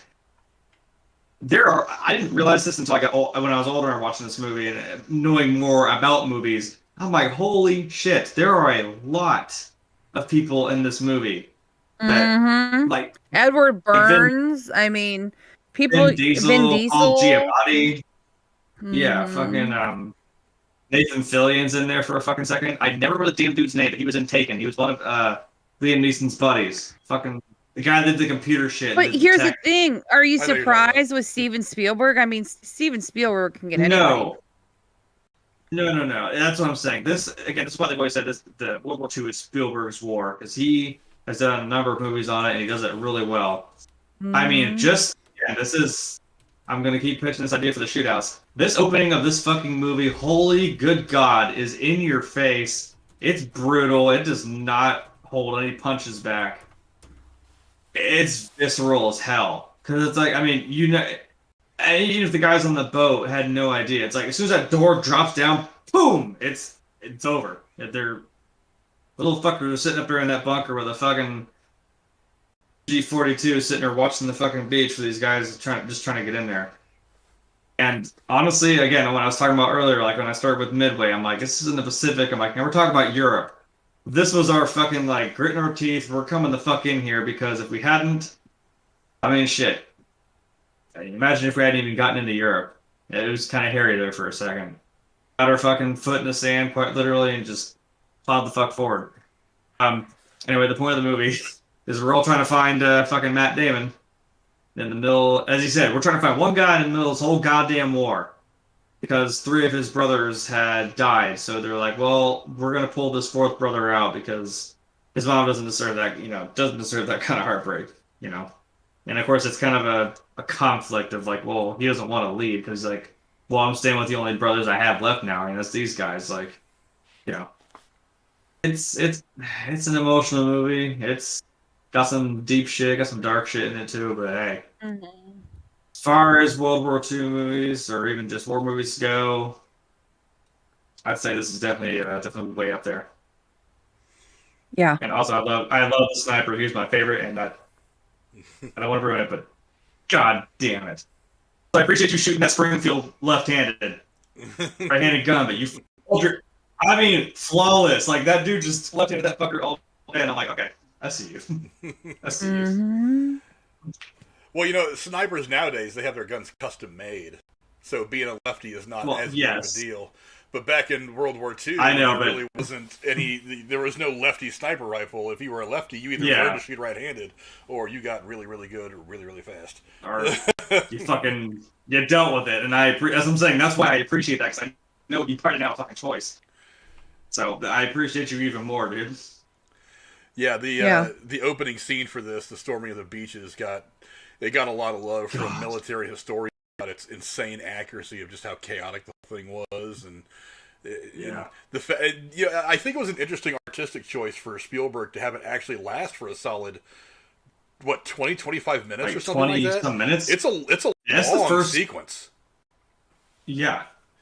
And for Spielberg to make this decision, I know that I had read over the years that he had caught some hell from the production company because they were like, we don't really know if we want this scene to go this long. Can't you just like show it over like 5 or 10 minutes? And he goes, no, that's not. I mean, this action didn't take 5 or 10 minutes in real life. It took hours. No. You want me to cut something that's hours long down into 20 minutes? That's hard enough to really give people the impression of what it was like. And he stuck to his guns on it and ended up in the movie. And despite the fact the movie has got one of the longer run times, it's one of those movies that it could have been a full hour longer. Yeah, it could have been an hour longer, and I think Spielberg would have filled it with all kinds of great scenes that just made the movie feel like it went by like that. But yeah, I love that. But yes, it is. There's been several wars now where there has been, entire groups of brothers that have been lost. I mean, what's the letter that they mentioned in this movie? Whole generation of men were gone. I mean, yes, and this war was. We're talking about ones. But what's the letter that Lincoln wrote? That they mentioned Lincoln. In the movie? I forget. Yeah. I forget, but it's actually one of the things that. The guy early in the movie when they find out that all of his brothers have been killed and they decide to send Tom Hanks and his crew out on this mission, he's referring to a letter that Abraham Lincoln wrote to a mother who had lost all 5 of her sons in the Civil War. And for some reason, even back then, nobody thought to institute this rule that the United States government would end up instituting after World War II, that if you are the last surviving son of a family, they will not put you in well, I don't know exactly how it all works. I'm sure there's finer details to it than this, but they will not put you in an active battle zone because they don't want an entire family's bloodline to come to an end all because of a war. So it's like, for example, my brother Joel's in the Air Force. He, like, if I was in the military, they wouldn't send both me and him to a hot landing zone where there's actual combat happening at the same time, for fear that if one of us were to perish in war, that there wouldn't be. And you do know that one of the family. brothers wasn't actually dead, right? Yeah, Edward, they thought he was missing and presumed dead. Yeah, and he was in a Japanese prisoner of war camp, and he actually lived till he was 71 in New Jersey. Yeah, I think the family that this was loosely based on, I think there were 4 or 5 the brothers, Nylans. I forget. Yeah, there were Nyland. 4 or 5 I'm looking it up brothers. right now. I know Hey, one or two Nyland, of Rose them died. Nyland, Betty White. I think 1 or 2 of the brothers actually died. I think the other 3, one of them I think was a prisoner for a while, but the other 3 ended up making it home. And then they died over the course of years. I think one of them may have died in a car accident, fairly like in the 50s, and then one of them did. A couple of them did live into their 70s and 80s. Yeah. But yeah, it is an interesting take on just kind of that whole situation that the government has found itself in many, many times over the course of history of all wars. And again, it's World War II. It lends itself to cinema very, very well. But it is a very contained story. And also, you do find yourself more emotionally connected to a lot of these soldiers that you find in this movie. Tom Hanks's character, I don't know. Miller. My phone is ringing now. Yeah, but Captain Miller. Yeah, Captain Miller. You find yourself emotionally involved with these characters. I wish he hadn't died. I mean, but I get that, that's what happened, but it was a fitting ending. I know. Look, I know. What? Fucking the only one that lived, or the young kid, the dude from New York, and then obviously Private Ryan. I was like, God damn, the whole rest of them died. Like, Jesus, man. If you need to take your call real quick, rough. we can talk about Saving Private Ryan for a minute. I'm not. But okay. But yeah, it is. This is a fantastic movie. It's right up there for me. Not quite Schindler's List, but still pretty damn good. I mean, it's not that far off. I mean, that's.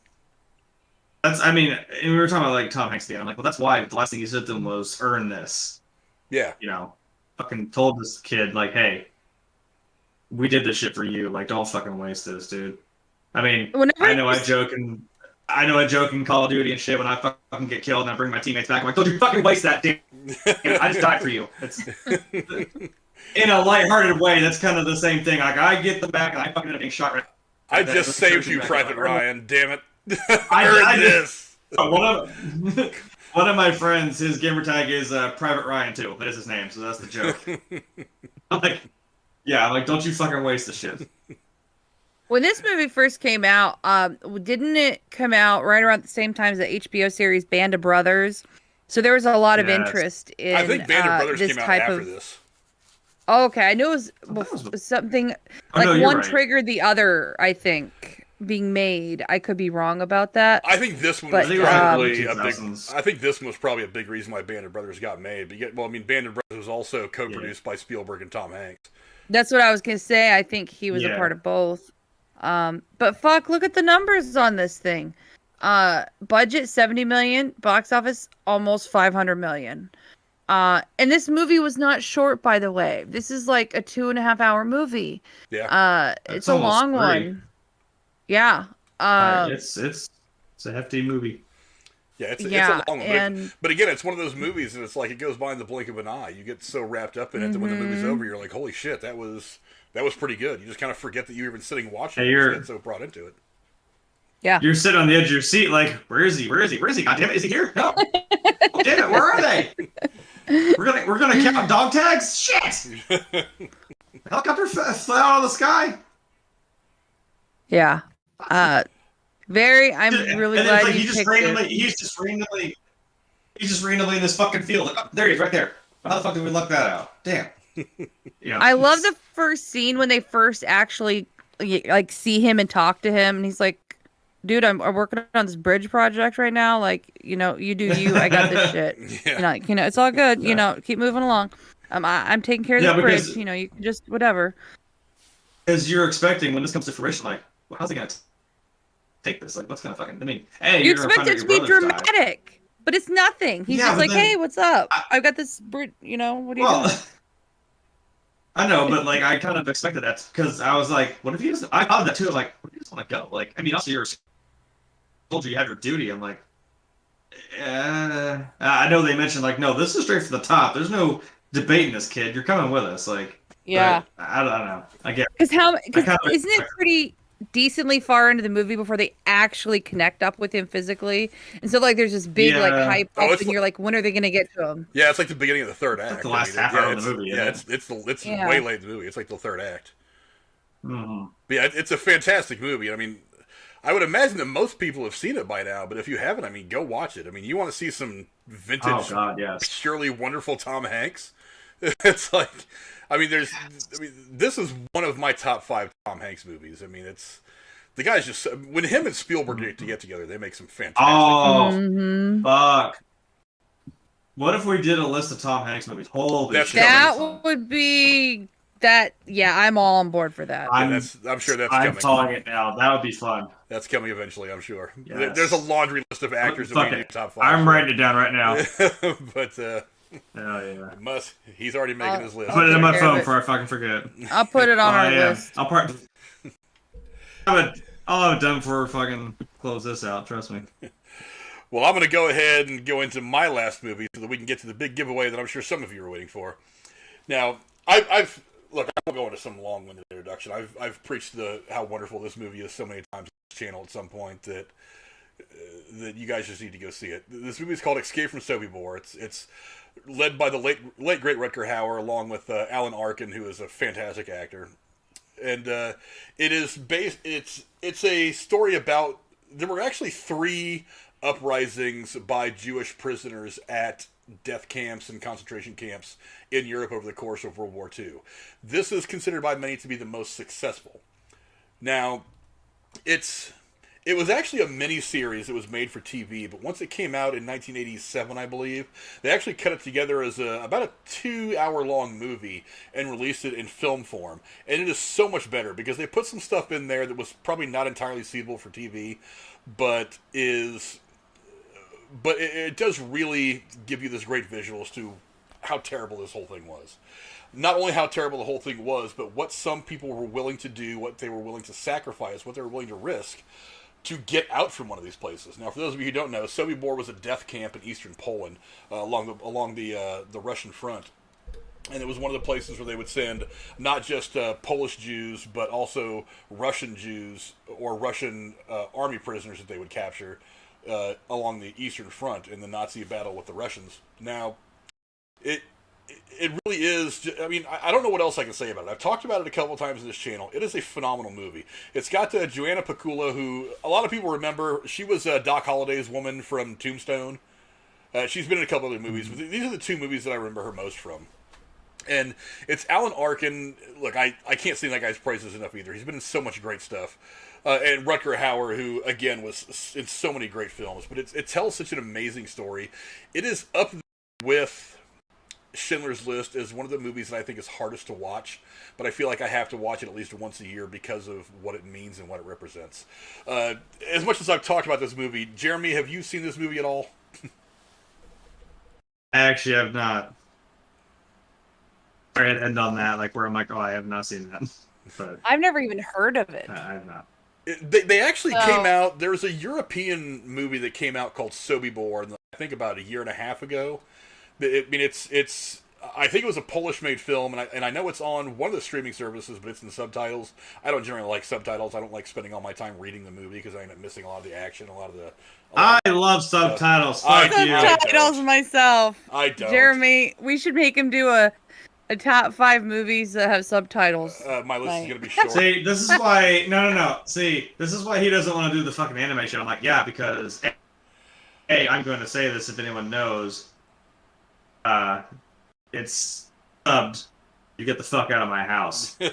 You dub. You don't do English dub. Fuck you. You listen to it in Japanese. You read the goddamn subtitles in English, and you deal with it. I don't watch shit in anime. That's the reason you're going to quarterback the anime thing when we get it done, and I'm not going to. I know. That's why I'm like, look, because you have to read a lot of subtitles. I don't mind it. I love it. Also, I do it because I don't want to fucking miss shit. Also, I can't hear Dick anyways.